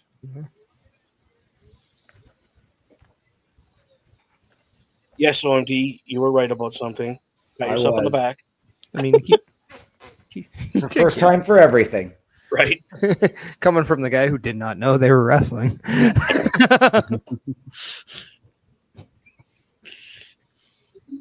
Almost. No, he's not booked. Dr. Pepper out the nose does not feel good. No, I prefer drinking it with my mouth. You should try Yeah. that next time. Yeah. We have established that I am the special one in the group, okay? Come on.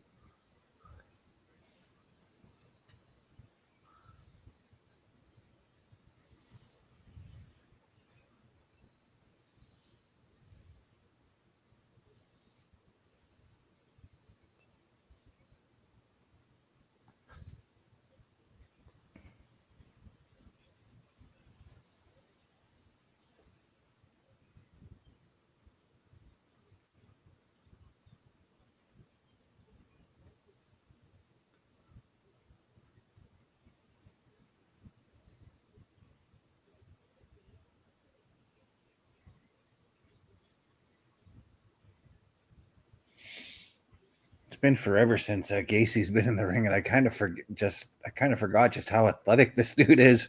Right? He definitely looked like he slimmed down a little bit too. He has. Now, Gacy's the guy with the black t-shirt on it, correct? Yes. Now, Yeah. if I am correct in my assumptions here, he was in Lucha Underground as the Moth, correct? And you're all like, I didn't. Lucha Underground? What the heck? Never watched that show. I never did actually. I'll I look it watched up. 2 or 3 episodes.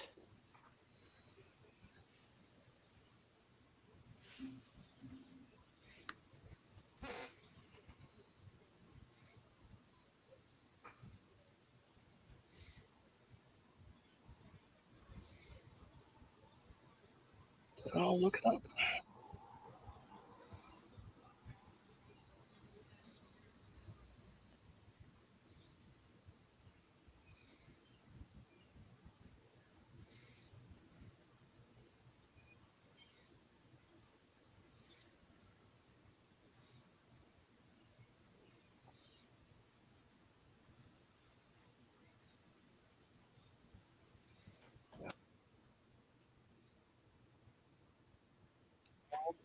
It was not him. Nope. I probably spelled it wrong. Definitely wasn't him. Never wrestled in Lucha Underground. You're thinking of Martin Cassius. They look similar. I'll give you that. The guy that was in Lucha Underground and Joe Gacy look very, very similar. From a face standpoint, perhaps. Yeah. From a body standpoint, not at all. One has abs and the other one is Joe Gacy. I didn't realize that Joe Gacy's been wrestling almost 20 years, though. Mm-hmm. He started right around the same time I did.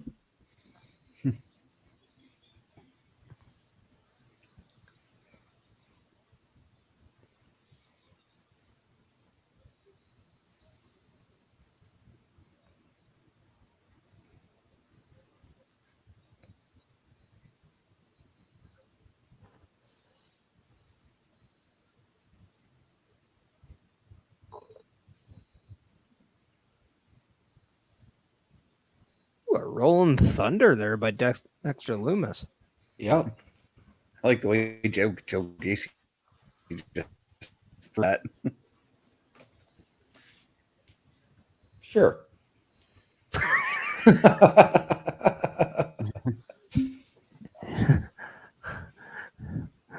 You may or may not, but definitely licked. Yeah.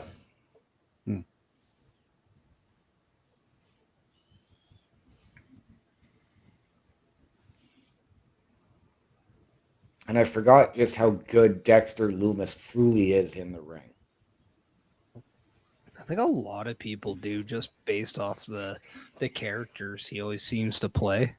Right. Mm-hmm. Like back when he was in TNA, you forget about that because of his character work as Samuel Shaw.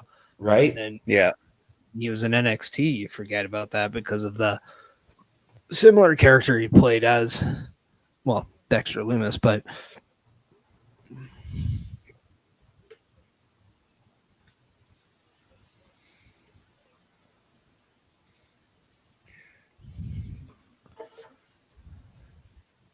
I'm certain it's just in the way he looks, but with Joe Gacy, I get a lot of Louis Spicolli vibes.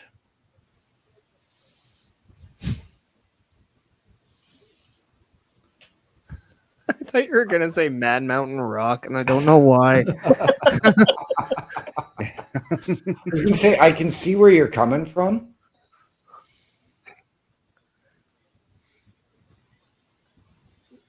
Their in-ring is very, very similar. Especially if you used to watch Louis Spicolli in AAA. I'm going to pose this question. Would you rather see Aleister Black in Schism or Joe Gacy as we see him now in Ravens? Ravens Flock? Yeah. Wow. Tough question, but I've got to go Joe Gacy and Ravens Flock. Yeah, I think he would have been the better fit in Raven's flock. I think a world title would have got to Schism if Aleister Black was there. That's True too. That's what I'm thinking, Parrish. That's where I'm thinking. Imagine like the Schism House of Black merger, because it makes sense to me. Right? Mm-hmm.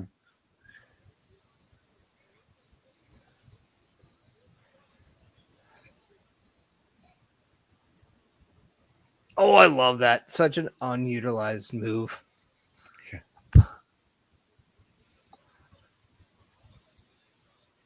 Wow. He just grabs him by the hair and throws him. That's great.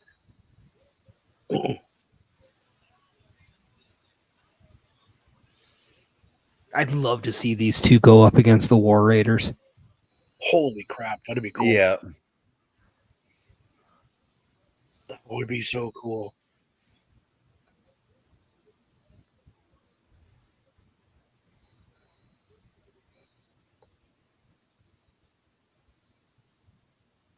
Whoa. That was interesting. A good way to take Gacy down. Right?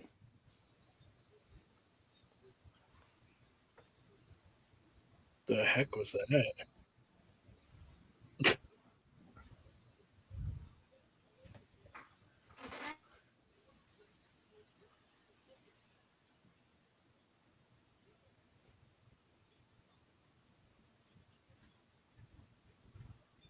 Wow.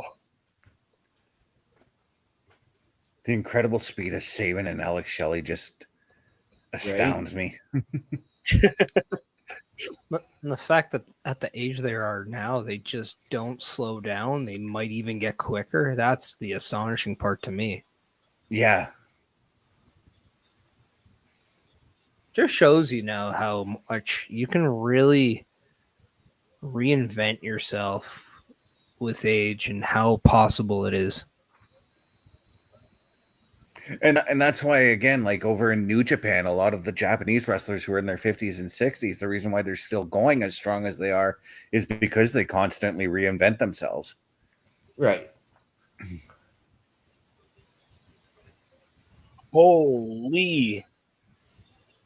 Wow. Wow. What a fantastic tag match that was. Right. All right, I'm going to ask the honest question here. Is the reason why Carmelo Hayes didn't hit his leg drop because of this? Potentially. Does make sense. I mean, that's always been the rule of thumb in wrestling, right? You don't use the same finish twice in one night. Unless the person's wrestling twice in one night. Right. That's yeah. Yes. Sorry, had to be the smart ass here. But no, point proven. You are correct.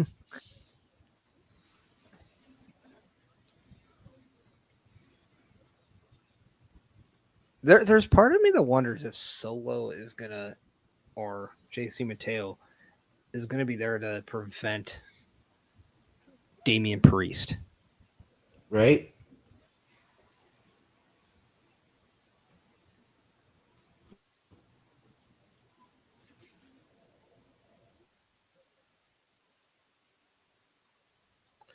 What?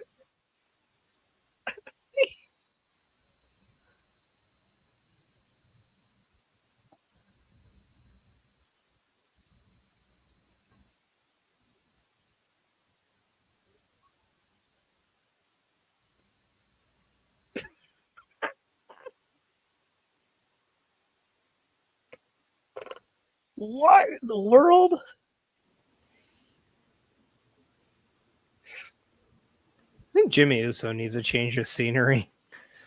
Right? Like,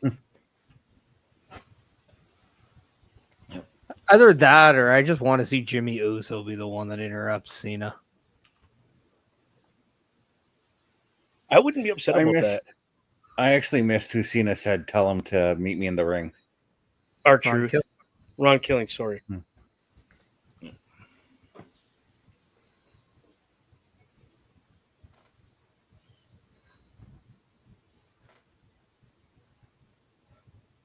But we're going to get our second John Cena in-ring appearance of the evening. Well, he's got limited dates. Got to use them up as well as you can. I mean, altogether, he's got just over 2 weeks left early. Yep. What did CM Punk say? 18 on Raw?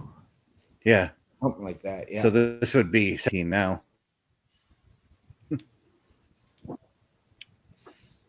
Unless Raw was 18, this is 17. After tonight, it's now 16.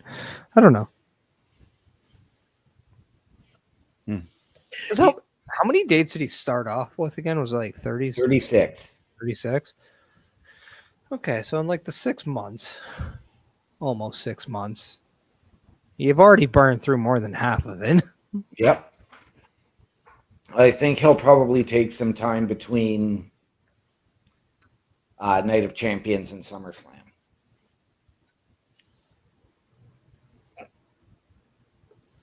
See, I'm thinking after SummerSlam is when he'll take some time. Right. And then he'll get the one match at Survivor Series. And then you'll really go hard kind of at that point. So I'm thinking if you can keep about 7 after Survivor Series, you're golden. Yeah. It's weird that we're micromanaging appearances now. Right. In the back of my head, I go, what if he gets hurt? What's he do? That's it. You're done. Or does he take those dates and pushes them to when he can come back and gives his dates, and then that's it? Like, what would you do if you were John Cena and you got hurt? You're like, well, too bad, people. I'm out. Peace. Or do you do that? Do you take your dates and shift them to when you can come back? No, he said this is his last year, so Yep. if he gets hurt, he gets hurt, I guess. I don't. It's a slippery slope. Well, that's why I'm asking, what would you do if you were in his position? I mean, he calls the shots at this point. It's his last year, so I don't know. Like, are you going to be the one to say, no, I won't have John Cena on my show if he wants to be on it? Right. I mean, the dude's money, heel or babyface. He's making you money regardless. Mm-hmm. That's the thing. Like, he's a draw. People want to see it. But will it take a little bit of the luster away? Potentially. And I think that's kind of why you're seeing people care a lot about this, because they do believe it's going to be the last time they see him. Because that's the thing about John Cena. When he said, like, I'm going to make movies, that's it. He quit wrestling, he's making movies. So he's never lied to you about, like, hey, if I say I'm done something, I'm done it. Yeah. And that's what he said here. This is it. I'm never going to step in a ring again for nobody. Well, he's also said, too, that he just knows from a body standpoint, he can't train the way he used to. He can't lift the way he used to. And there's going to be a time where he can't work the way he used to. So he rather has his last match be one that, you'd want him. And I personally can respect it. You'd rather have a last match knowing you can have a next one than having a last match regretting that you did that last one. Yeah. When he doesn't want to do something the same as somebody else that just kept having the last match over and over and over again. Yeah. But let's take time now to listen to what John Cena has to say.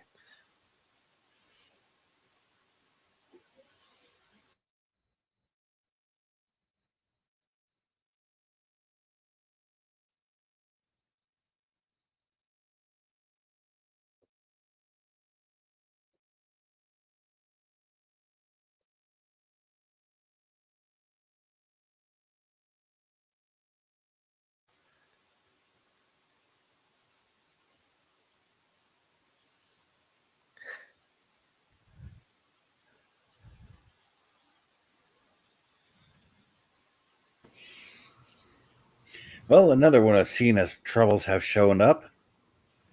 Right. And as we speculated off of the opening promo that John Cena did, was this man going to be here? Who are we going to see get involved in all of this? And so far, everything we have asked has come true.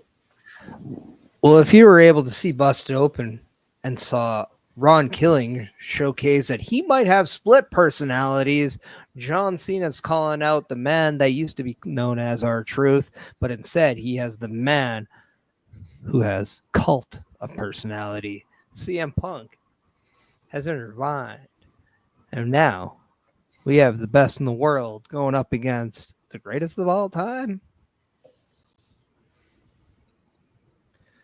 And now I'm going to ask you a question. Answer me after this.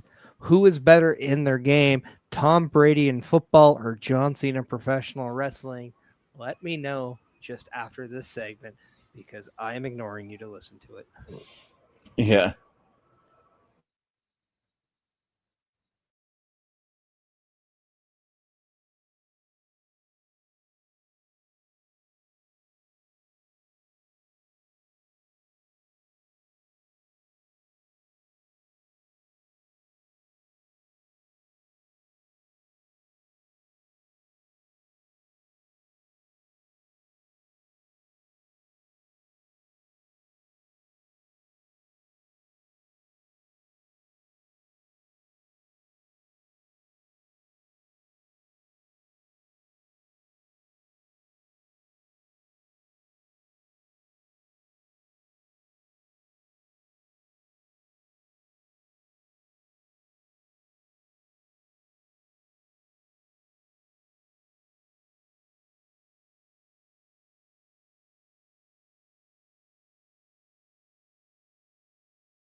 This is good.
I think John Cena just got punked. Wow. I mean, I thought I had my promo of the year, but yeah.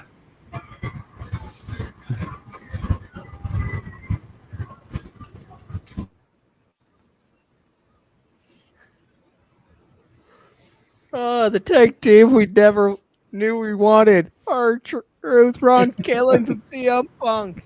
Right?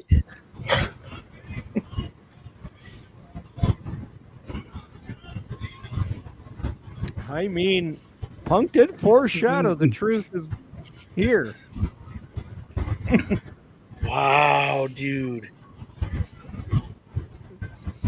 Well, that's the second time Truth Killings has gotten one up on CM Punk, or Cena tonight. Yep. Did you see the way Killings was sliding by the ring? It was so creepy looking and awesome at the same time.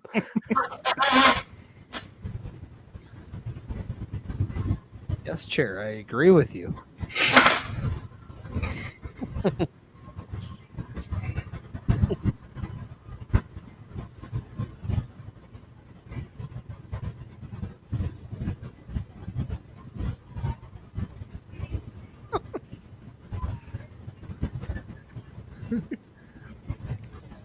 Every time Charlotte has a match, I just wonder if that match is going to air on Peacock or not.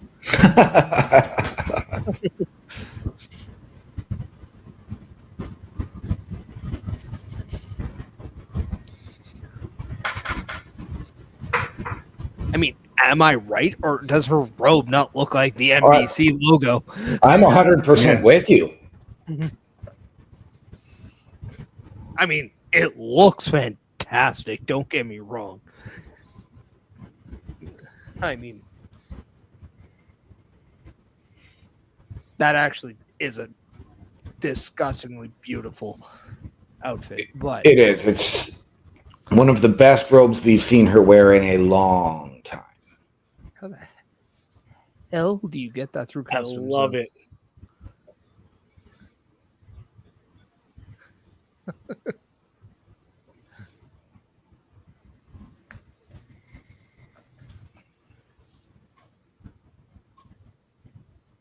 Have we noticed that Lily is actually larger now? Like, Don't think we have Yeah. until you just pointed it out. there, it feels like Lily grows up in front of our eyes. Right? That's awesome. Well, once again, while we were in commercial, it is time for another ad read from Chris Parrish, as it is time once again for another locker room visit. Dear Lord, we're not going to ad free twice. I put all my material into one. But we will just flat out advertise it again. If, you know, I can. There it is. I can find it. Yeah. Woohoo. So, yeah, again, if you want to go to carlcarafel.redbubble.com, if this is your second dropping, then don't worry. You're just like OMD. Because, apparently one is not enough. He has to go twice. Why? When you get a little bit older, people, things don't exactly work the way they used to. That includes the urinary system, especially for OMD. He tends to really have to go number 2 a lot more than his least do in the playoffs. So it's just something that happens. We have we as concerned friends have definitely consulted a physician, and even they said, well, it was James Storm, and he just said, sorry about your damn luck. Sorry, that's still about the Maple Leafs. My bad. About his excessive droppings of the poop dump. It's very weird. He, once you pop, you can't stop. Sorry, Pringles, but it's true in other aspects. But Carl Carafel, redbubble.com. Yeah, I mean, also true in different aspects as well. So go check it out. We appreciate it. Plus, it's good business. I promise. If I don't, OMD will send you a cameo from the locker room. Oh, God, nobody wants to see that. Nobody does. That's why you need to go to carlcareful.redbubble.com right now. Yes, right now. Right now. Not all content's good content. Trust me, we've seen the pre-records. There's a lot of stuff left on the editing room floor. People trust us. Yeah. Yeah. Ugh. So, yeah. Can we get back to wrestling? That would be really nice. Well, we'll be getting back in about 15 seconds. Yeah, can you last 15 seconds, Bubba? Don't answer that. But we have 10 seconds left now. Right. There's OB. How do you feel? Much better. Relieved. Good.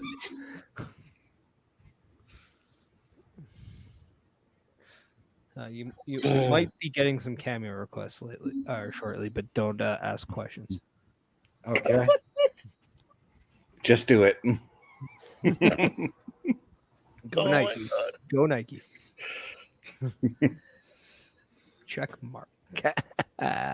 Ooh, Ron Killings.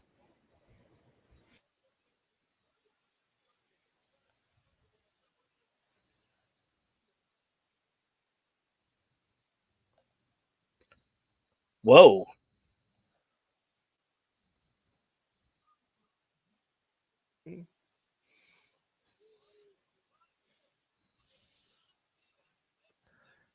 Bada bing, bada boom.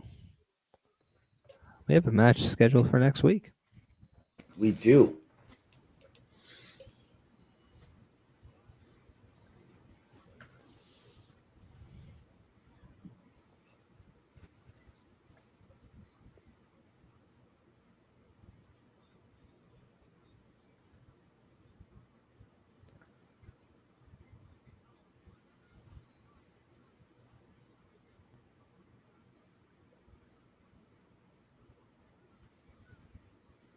As we have the start of this match in, who is everyone's selection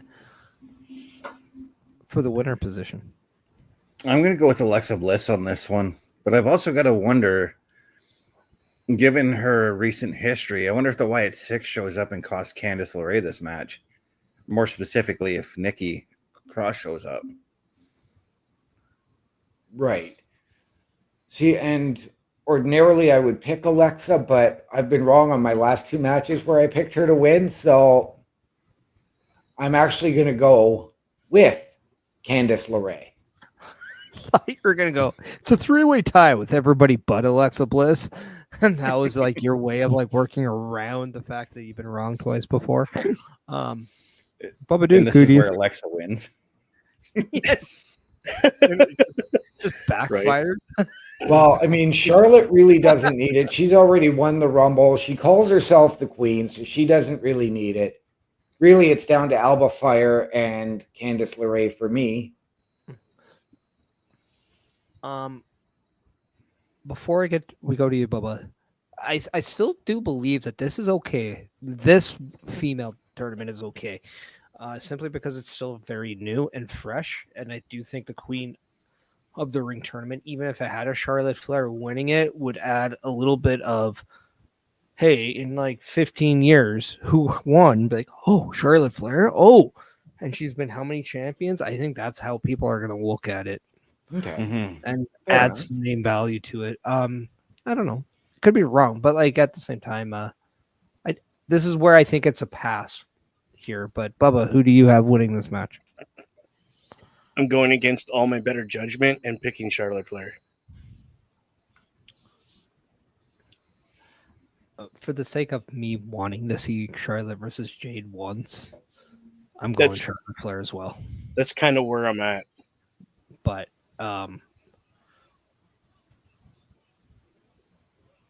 if I was to hope a dark horse wins or just somebody else, give me Alba Fire. I was just going to say that, dude. I'm picking Alba Fire.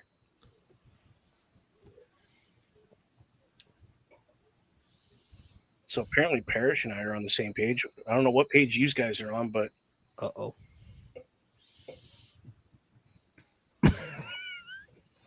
See, I didn't take Alba Fire because I went off of what Parrish said earlier about her and Piper Niven, the potential showcase for the women's tag division. I manipulated your opinion. Ah! I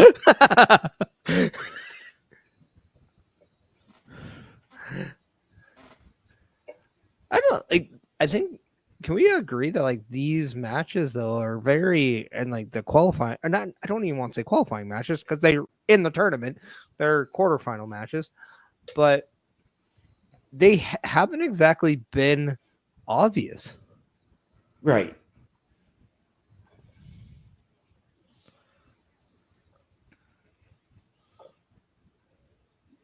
As we see Alba Fire and Candice LeRae looking to potentially team up on Charlotte.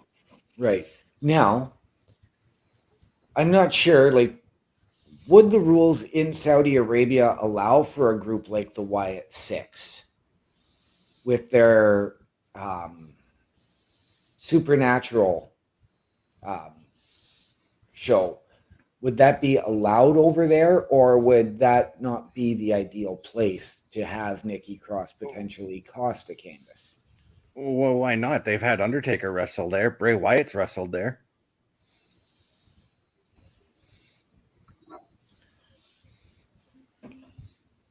And they both use their supernatural gimmick. Yeah. Isn't that where Undertaker and Kane faced Michaels and I think so, H? yeah. And No, that was Australia, was it not? No. Because Taker and Goldberg had that horrible match in Saudi Arabia.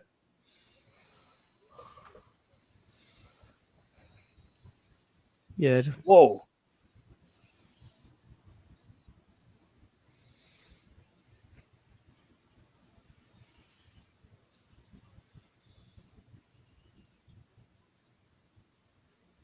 no, it was a crown jewel. Oh, I thought it was Super Showdown for some reason. Crown Jewel 2018. So I mean, they've seen some supernatural bullshit in their time, so I would assume it'd be okay. I'm sure they just put it as it's just a gimmick. It's just what they do. It's nothing real, that kind of thing, right? I mean, when they had the first Saudi show there with the Greatest Royal Rumble, I think it was, I do remember like the royal family there specifically asking for Undertaker to be on the show. Yeah. Oh, yeah. We got to remember, too, that's not the only time they watch this product, right? Like, they watch it like the rest of us all the time. They enjoy it. That's why they want it there so bad, because it's their thing. Also, here's a very logistical, and this is just from a gear standpoint. Okay. If Alba Fire goes to the final, she's the only one who doesn't have to change her look to compete. Right. Yeah. Yeah, she doesn't have to. Yeah, wear a full suit because she's already wearing one. Right. I will say, I do think times are changing, and we are closer to the day where women can wear what they wear in North America down in Saudi Arabia. I think it's just a matter of time. Oh, it's definitely a matter of time. Yeah, they'll open up to the, hey, it's just a performance. You know, Because remember when the WWE started going there, women weren't even on the shows. Now they they were are, all- and they're a prominent part. I mean, that was the reason for Evolution. Mm-hmm. Which, ironically, 2018. Mm-hmm. Why is Alexa Bliss in that the spot? smallest one. And Yeah. she's the one that executes it. Would have made more sense if it was Charlotte on the bottom. It would have. Like that whole pile was just, as I would say, butt backwards. It was fantastic in so many ways. It was.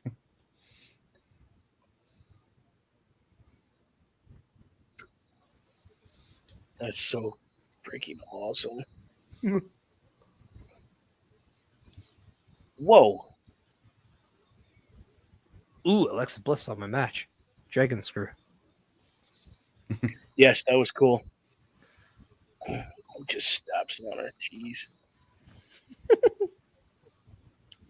Oh, that was cool. Using Charlotte's back as like Yeah. Right. second canvas. That's awesome. Whoa. Nicely done. Even Very nicely done. Wow.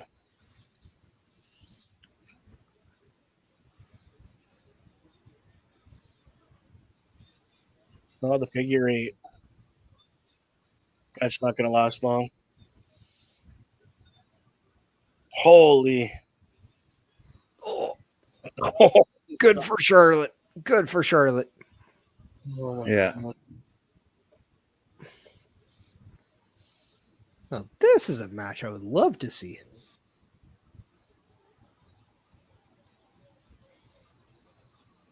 Wow, that was close. Bliss had no idea how to break it up, but she's like, hello. Yeah. Those are whole body. I think. Oh, gee, what a DDT. Holy. Wow. That was crazy. I'm looking for Twisted Bliss. I think so. Maybe. Yep, that's what she's going for.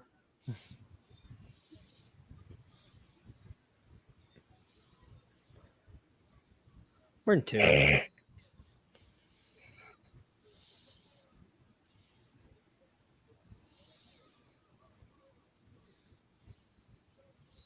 Oh, jeez. Oh my God, that was What a win that would have been for Candice LeRae. right.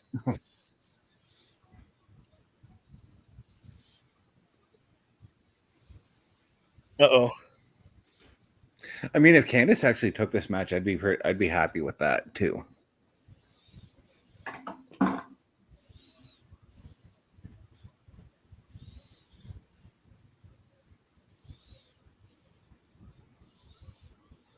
Oh, jeez. She wearing a Chelsea Green shirt underneath. She is. Yep. Awesome.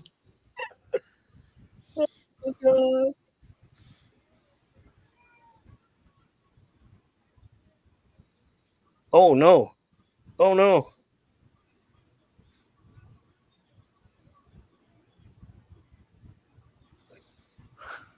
What an awesome ending. How in the That was a what? beautiful ending. It was. That was brilliant. An OMD strategy paid off. What world are we living in? Yep. Oh god. And my pick goes on. Yep. I'm gonna say so does OMD's because I think he knew what he was doing. Maybe. We cannot say that very often. I mean, I'm still flabbergasted that he picked Kalani Jordan to win the North American title last year in the ladder match. So I'm even more flabbergasted that OMD knows what the verbiage of flabbergasted is. I do.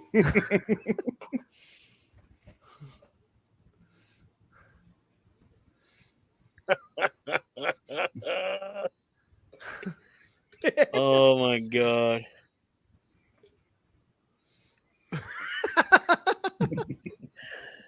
Oh my god, that was crazy.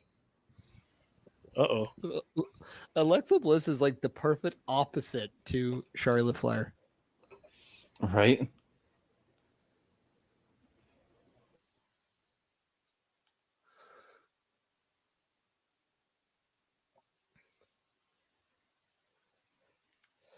So who'd have thought 5-6 years ago, when Cody Rhodes was mainly responsible for bringing CM Punk to AEW, they now would be where they are in WWE. Right? Oh. It's crazy, though.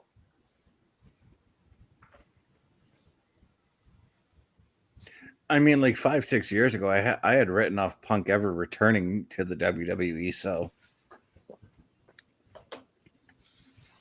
Love him, hate him, respect him, disrespect him, whatever it is.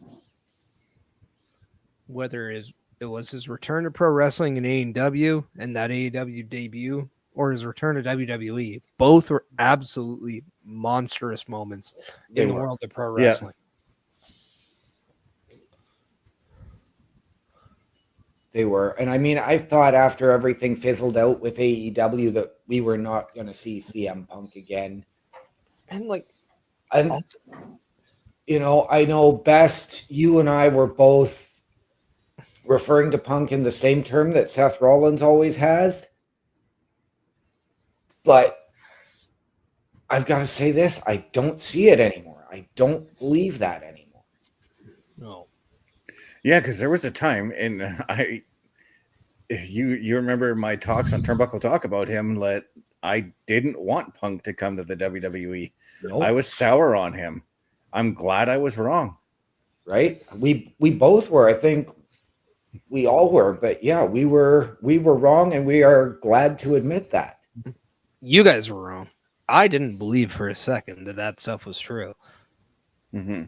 I was curious because I just believe that this was a contrast generations, because I do see this in my day. When I'm in a locker room, I come from a different way I grew up in the business than the people do now. And the way I go about things and the way other people go about things are vastly different and can create tension at times. But I think what we see nowadays is the openness to seeing the why and seeing how. And because of that, it's embracive and it's bringing a lot more okay again, because when we give it time, look what CM Punk is able to do. Look at what some of these people are able to do in a modern day where wrestling has evolved in such a different way than what we grew up with, because we're no different from fans. We grew up in a different time frame, whether it was the 80s, whether it was the 70s, the 90s, the 2000s. It's different from the 2010s, 2020s, and then the 2030s when it does come. So it's nothing different, but it's just a test of the time that they had. Right. And to me, I think that's all it was a clash of how things are done.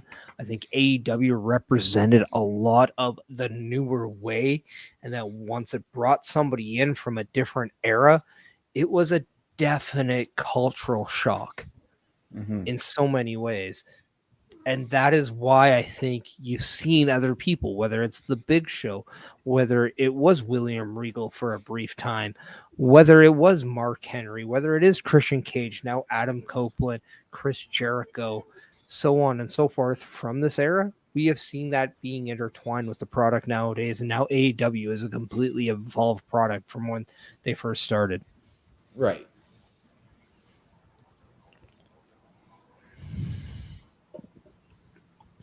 but you give the time with CM Punk, all he does is either make you want to boo him or want to cheer him. We heard it against John Cena. Yeah.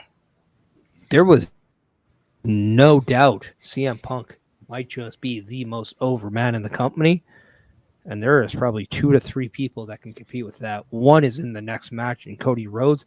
The other is Roman Reigns. And I do believe the other one is main event Jey Uso. Oh, I yeah. would 100% agree with that one for sure.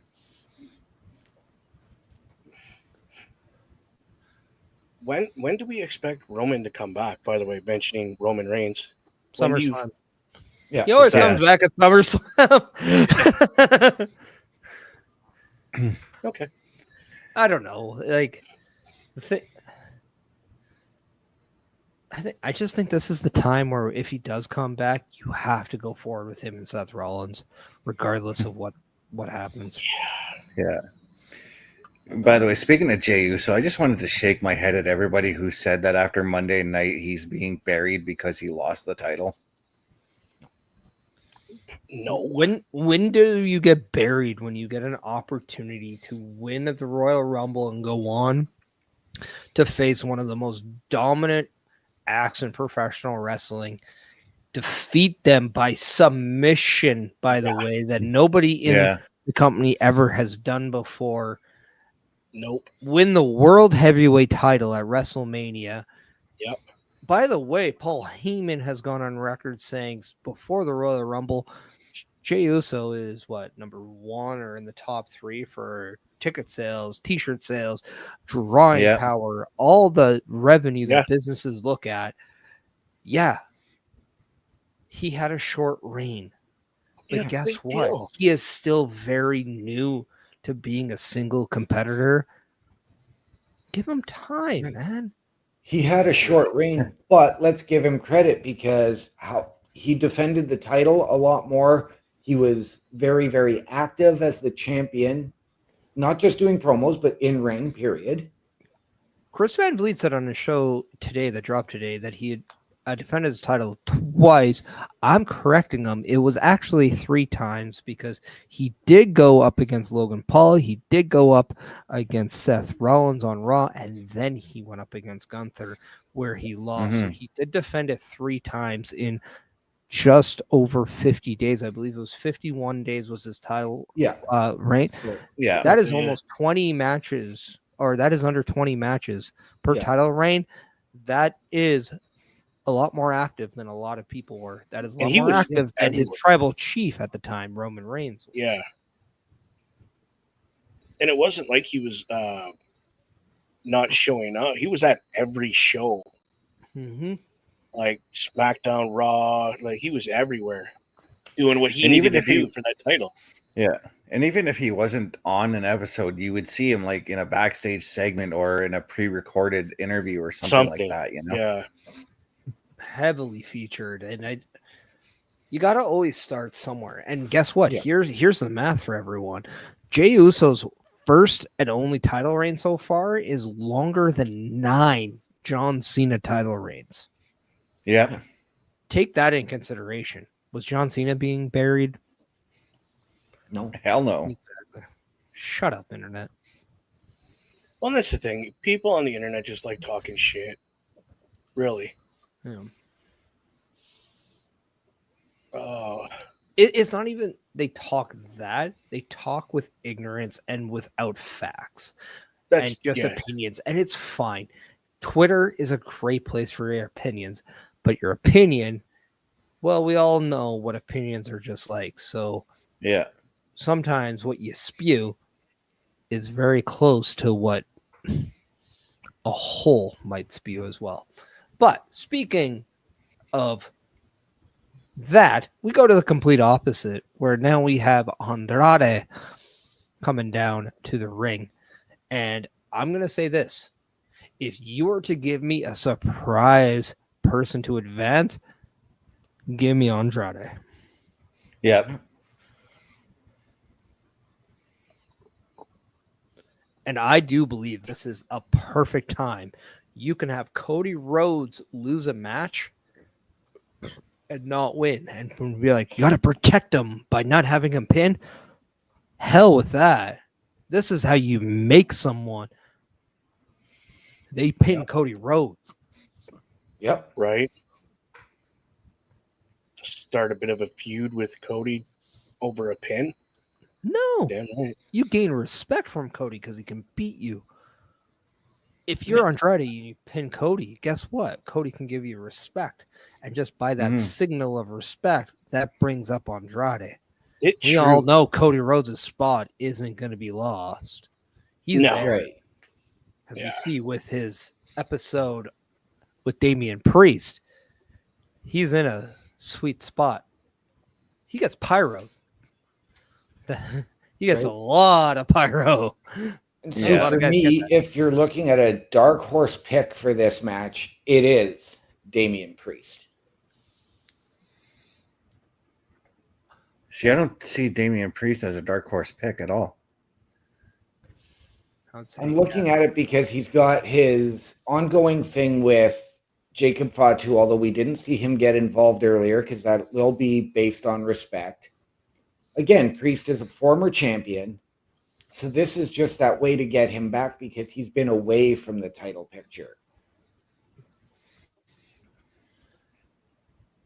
for so long. And I mean, you've got the Nakamura, who is a former king of the ring.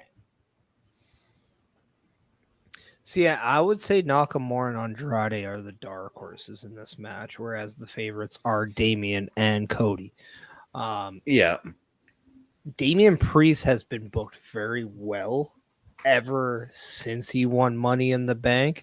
Yep. I think that there's definitely people behind Damian Priest, as they should be. He's been absolutely slaying it. Yes, that's a pun based on the fact that he had a member of Flair doing his entrance at WrestleMania.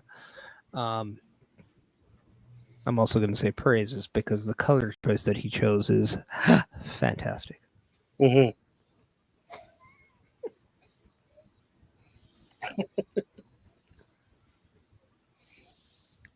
Also, I do have to say this. The addition of silver to the red, white, and blue is a great call. Just makes it pop. It really does.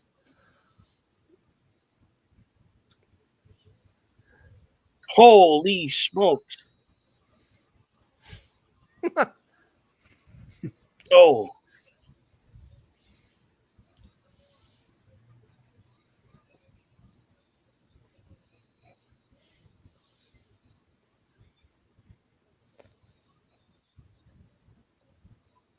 God, Andrade is so athletic, man. Like, forget sometimes how great a wrestler he is.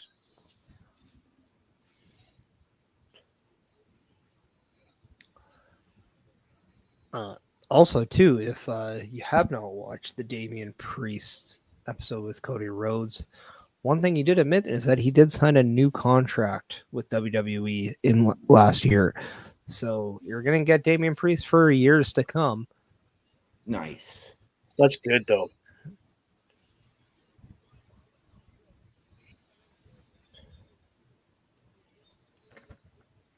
mean, why would you not sign with the company that you're happy with? Well, right? I mean,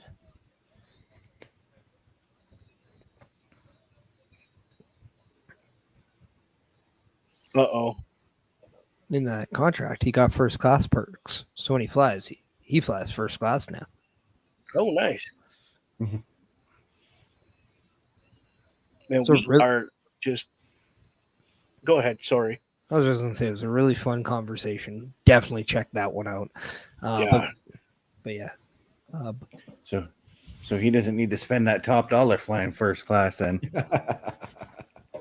No, that he doesn't. But he can ride with AJ Francis and KC Navarro.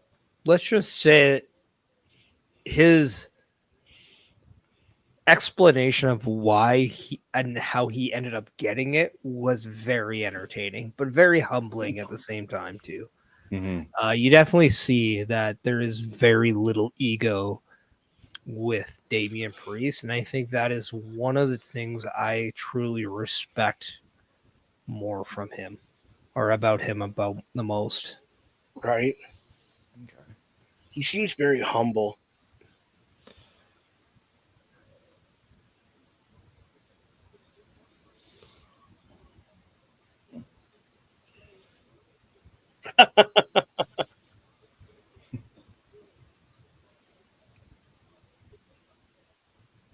That's the thing I like about the CWE that comes to town, and they bring in what I consider very high-end professional wrestlers, and they're always humble and always want to talk to you and have that moment with you.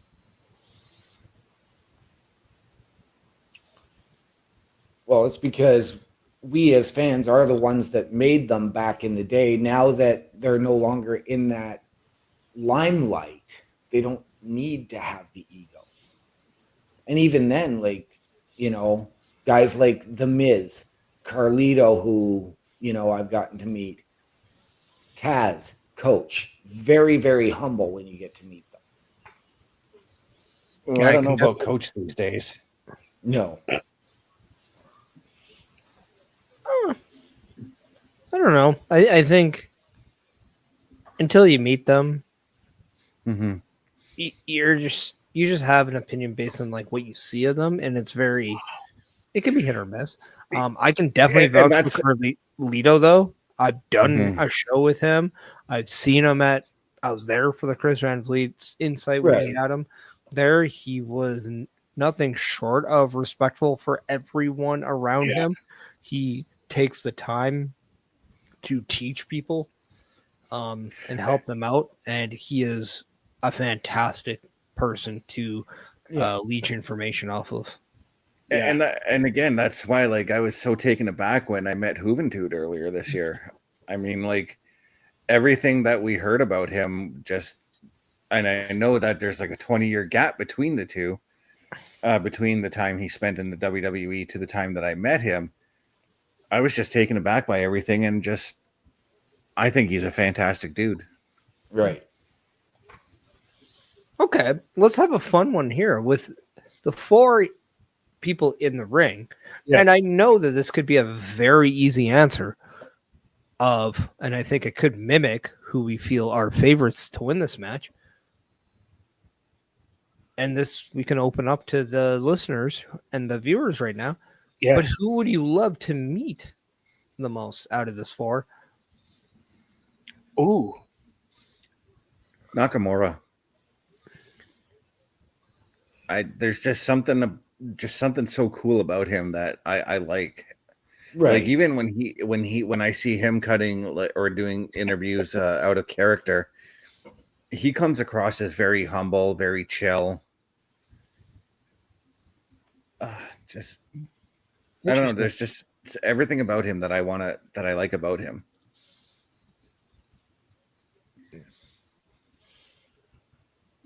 These guys could probably guess who I'm going to pick, but Andrade. Because I want to pick his brain on his background, how he got into wrestling, why he got into wrestling. And but I believe he's second generation, if I'm not mistaken. He is, yes. Yeah. And why he gave up the mask. Because he used to wrestle with the mask. More profitable, man. I get that, but I want to pick his brain as to how he made that choice. He's also a very good-looking dude, and this is the most heterosexual thing I'll say on this show. He's a very good-looking dude. He is. OMD. I'm going to go Damian Priest. Mm-hmm. I am too, but why for you? Because I've got to go back to watching him as Punishment Martinez in Ring of Honor, watching everything he has done throughout the years in wrestling. Seeing his reaction when he got his, Walk of Fame. And again, just to pick his brain, like, because we know where he came from in the streets. What? And I do.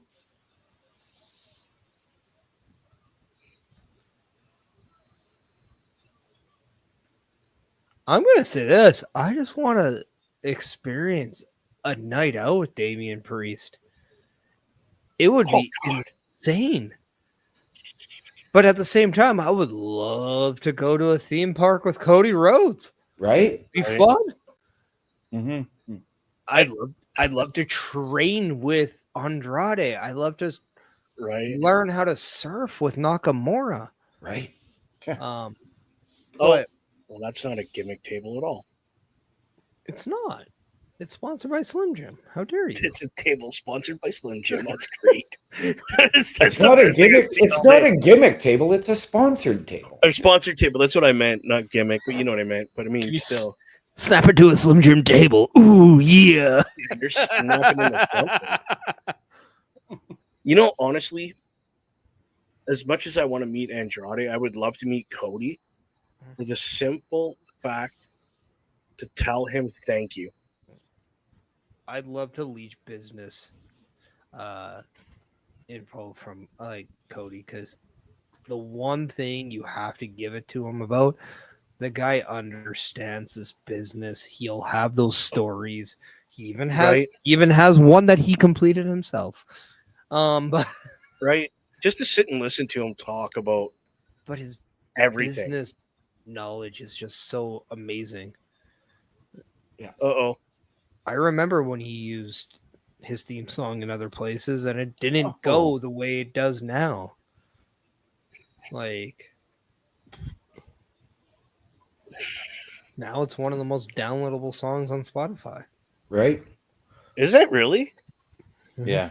For wrestling themes, it's up there, dude. I don't. It's usually between him and Joe Hendry's theme. Oh, God. That does not surprise me. Oh.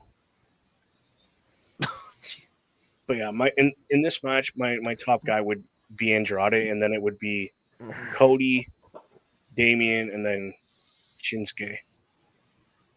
If I was to put them in order.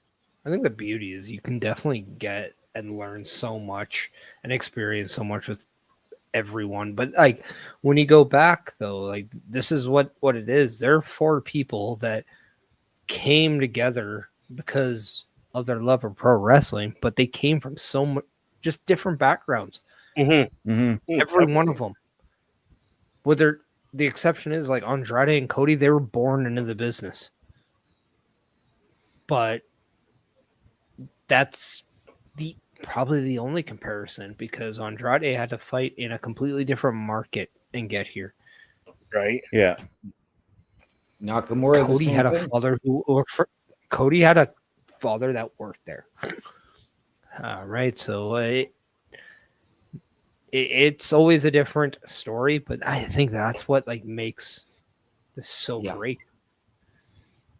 We even see it in this wrestling match, just how different everyone is.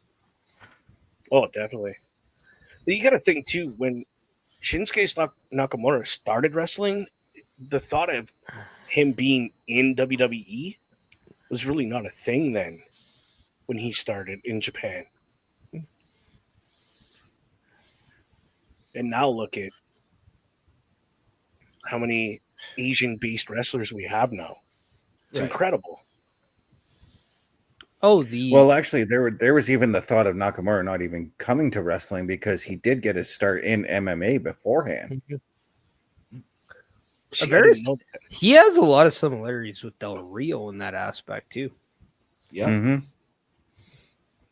Mm-hmm. But do you guys know the one stat that Andrade doesn't have that every other person in this match has? No. He is the only one in this match who's never fought for a world title at WrestleMania. Holy cow. Has he ever held a heavyweight title in WWE? He's only been the United States champion. NXT. On the main roster. Yeah, we're talking main roster, home slice there. But still. So he again, one of those guys in the background that I think deserves a shot. for a title.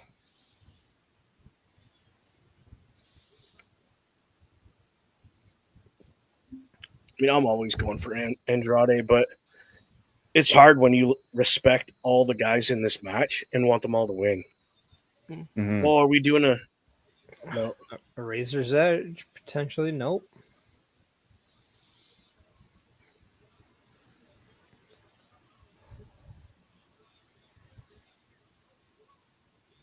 Now, I firmly do think Cody Whoa. Rhodes will win this match. But I'm leaning on the side of now hoping Damian Priest is that winner.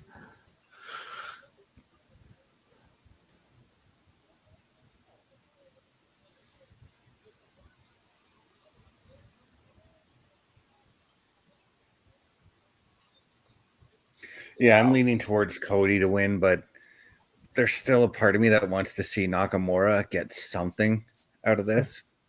Right. Whoa.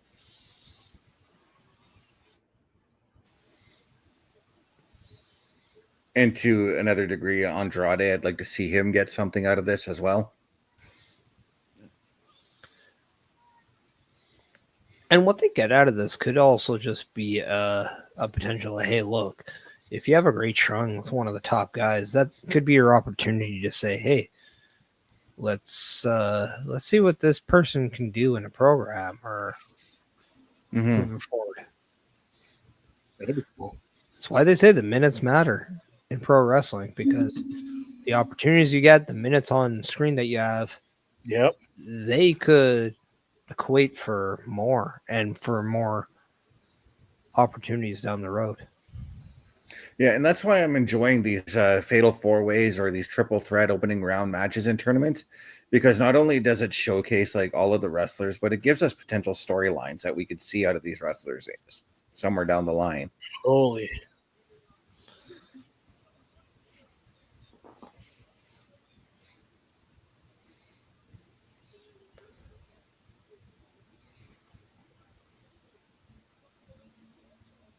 Jeez. Go. Oh, come on, come on, come on, come on, come on.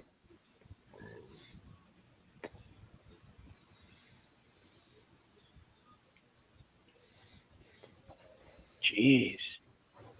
I will say, though, Andrade is putting out a hell of a performance in this match. Oh, yeah, he is. He is in my eyes, the standout in this match. He is.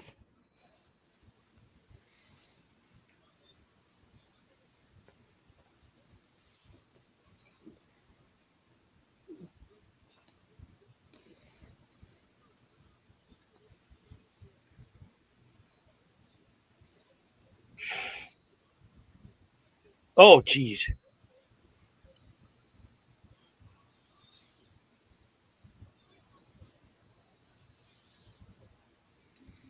Come on, come on. Oh, damn. Holy crap. Oh, bro. What?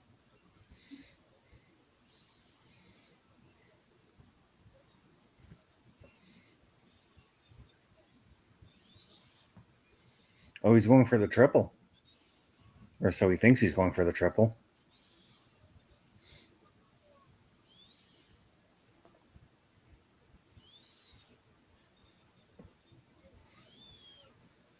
Whoa, what a counter.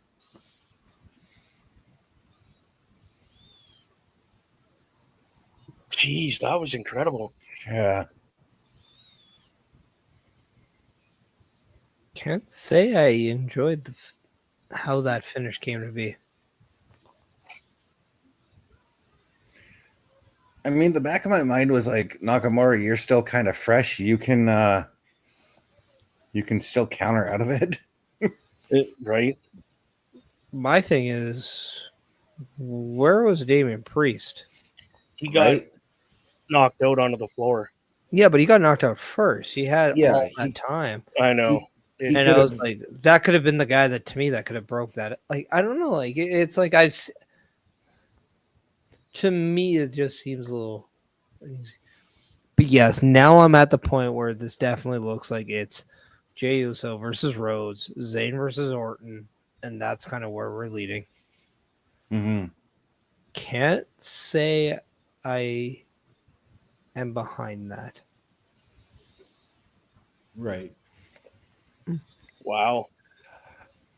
Yeah, because we've got, I know it's Rusev, Jay, Sheamus, and again, I'm drawing a blank on the fourth for Monday.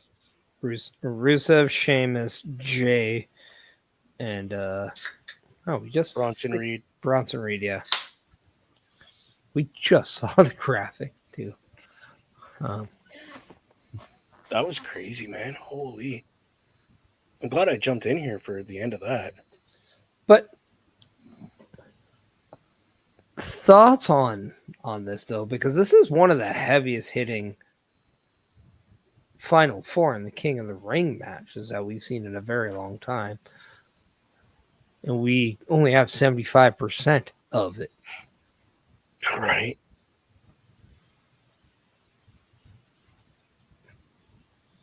Yeah. But every one so far is quote unquote a WrestleMania main eventer, which is something we don't normally see in King of the Ring tournaments. So it's a nice change. But a bunch of people.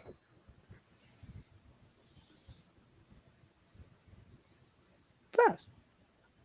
Out of curiosity, what were your final thoughts on SmackDown? And I absolutely loved the show. My favorite thing coming out of the show was the way that all the Fatal Four Ways were booked differently. I loved just wondering how they were going. I loved going into each Fatal Four Way and wondering how they were going to book the finishes. And sure, that last one left me a little bit wanting more. But I'm happy with the way that each of those Fatal Four Ways came to an end on their own merit.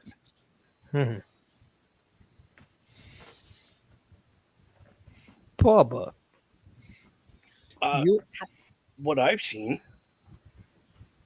coming into the first one for the women's, that was incredible. I like the format going 4 down to 2, down to the 2-on-2. Or the 1-on-1, sorry. I'm just not sure who's going to win the one on Raw. I wish I could get to watch it with you guys, but I'm going to be at work. I'm going to pick right now Bronson Reed to win that one, or it'll come down to Bronson and Mr. Uso. I think that's how it's going to go.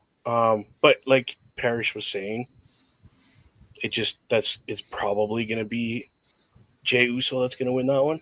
But I'm pulling for Bronson. I'm going to say how much you want to bet LA Knight shows up and interferes in that match. Right. But for the show, again, like I said, I'm glad that I jumped in to watch with you guys. I'm impressed with the format that they're doing for the King of the Ring and the Queen of the Ring. Love the concept. The show tonight was wholly hard-hitting from the moment I got into the moment the show ended. So, yeah, I love SmackDown again. I love it. What would be your thoughts? Love the show. For me, it was the fact that we got the 2 John Cena segments in one night, all really providing different surprises. Right? You started off with him getting interrupted by Cody and then Orton, and then LA Knight, which led to the initial 4-way, which then led to Bronson Reed and Braun Breaker coming out. We didn't get the Seth Rollins, which potentially I thought we might, to then get Ron Killings, to the second segment where we got him with CM Punk, to getting to Ron Killings. So it just built a lot of intrigue because, as I mentioned to Best earlier, we've been getting a lot of, Gunther had called Jay out for him being into a lot of these different situations and helping people And now nobody had ever said anything about John getting himself into those same types of situations. Right. And I wonder, too, if this really exposes him for being the easier candidate to cash in on, because he is looking so many directions that the one that he won't be looking at is the Money in the Bank, who that has the option of cashing in on any champion of their choosing, not like the Queen and King of the Ring, which we assume and most likely will be the brand's champion. And I'll say this. I loved the ending of the Alexa Bliss Charlotte match. Just the fact that, you had a submission, the figure 8 going at one point. You got Alexa Bliss hitting that DDT and then getting that 1, 2, 3, and just that stare down, the mimic that we got after that, brash, arrogant mockery to Charlotte from Alexa. I'm very intrigued to see kind of if this has legs and if it's going to go any further. But at the same time, I also loved how strong Jade Cargill looked in a win, how she was able to be dominant in just how she got that win over Piper Niven when she picked her up and put her down, and really definitely is an intriguing Final Four that we're shaping up for the Queen of the Ring. So I'm looking forward to seeing who that final participant is from the Raw side. But Bubba, since you're the only one here without a link tree, let people know where we can find you. Yeah, find me on YouTube at Bubba Duke Show. And over on Twitch is Boar's Nest with Bubba Duke. Like you see down there. We have to change the YouTube one. That's okay. But it is. You got to get a link tree. I'm working on it, bro. I'm working on it. That's what you got to do. OMD, where can the good people find you? What do you have going on next? Well, people, if you are looking for me, you can catch me at my link tree, linktr.ee/OMD show. And next time you can see me is going to be right back here on Sunday night with the man to my left, Bubba Duke, on the Boar's Nest. And the Chris Best. You can find me at my link tree, linktr.ee/Chris_best83. Look for me tomorrow night, Saturday Night Gaming. Going to be debuting a brand new game, but I'm not going to tell you guys what it is. Dun, dun, dun. And everybody knows you can check me out on my link tree at Chris Parrish. You can see me next Sunday, 12:15 p.m. Eastern Time with the Chris Parrish podcast. Can you handle the truth? That is what it's titled. It's going to be very interesting to talk about every little aspect of our truth, now known as Ron Killings. Please come and check out that one. I think we can all say that there is a lot going on with the Turnbuckle Affiliation Program and the four of us. But the one thing I think we have going on is a beautiful little segue of I throw it to best. OMD, what are those famous words we like to go out on? Ladies and gentlemen, the world is a scary place. Take care of each other. From all of us here at the Turnbuckle Affiliation Program and Turnbuckle Studios, to those of you out there wherever you are, good night, good luck. We out. I'll be there when you're down, when you're losing your crown, till the afterglow, the afterglow.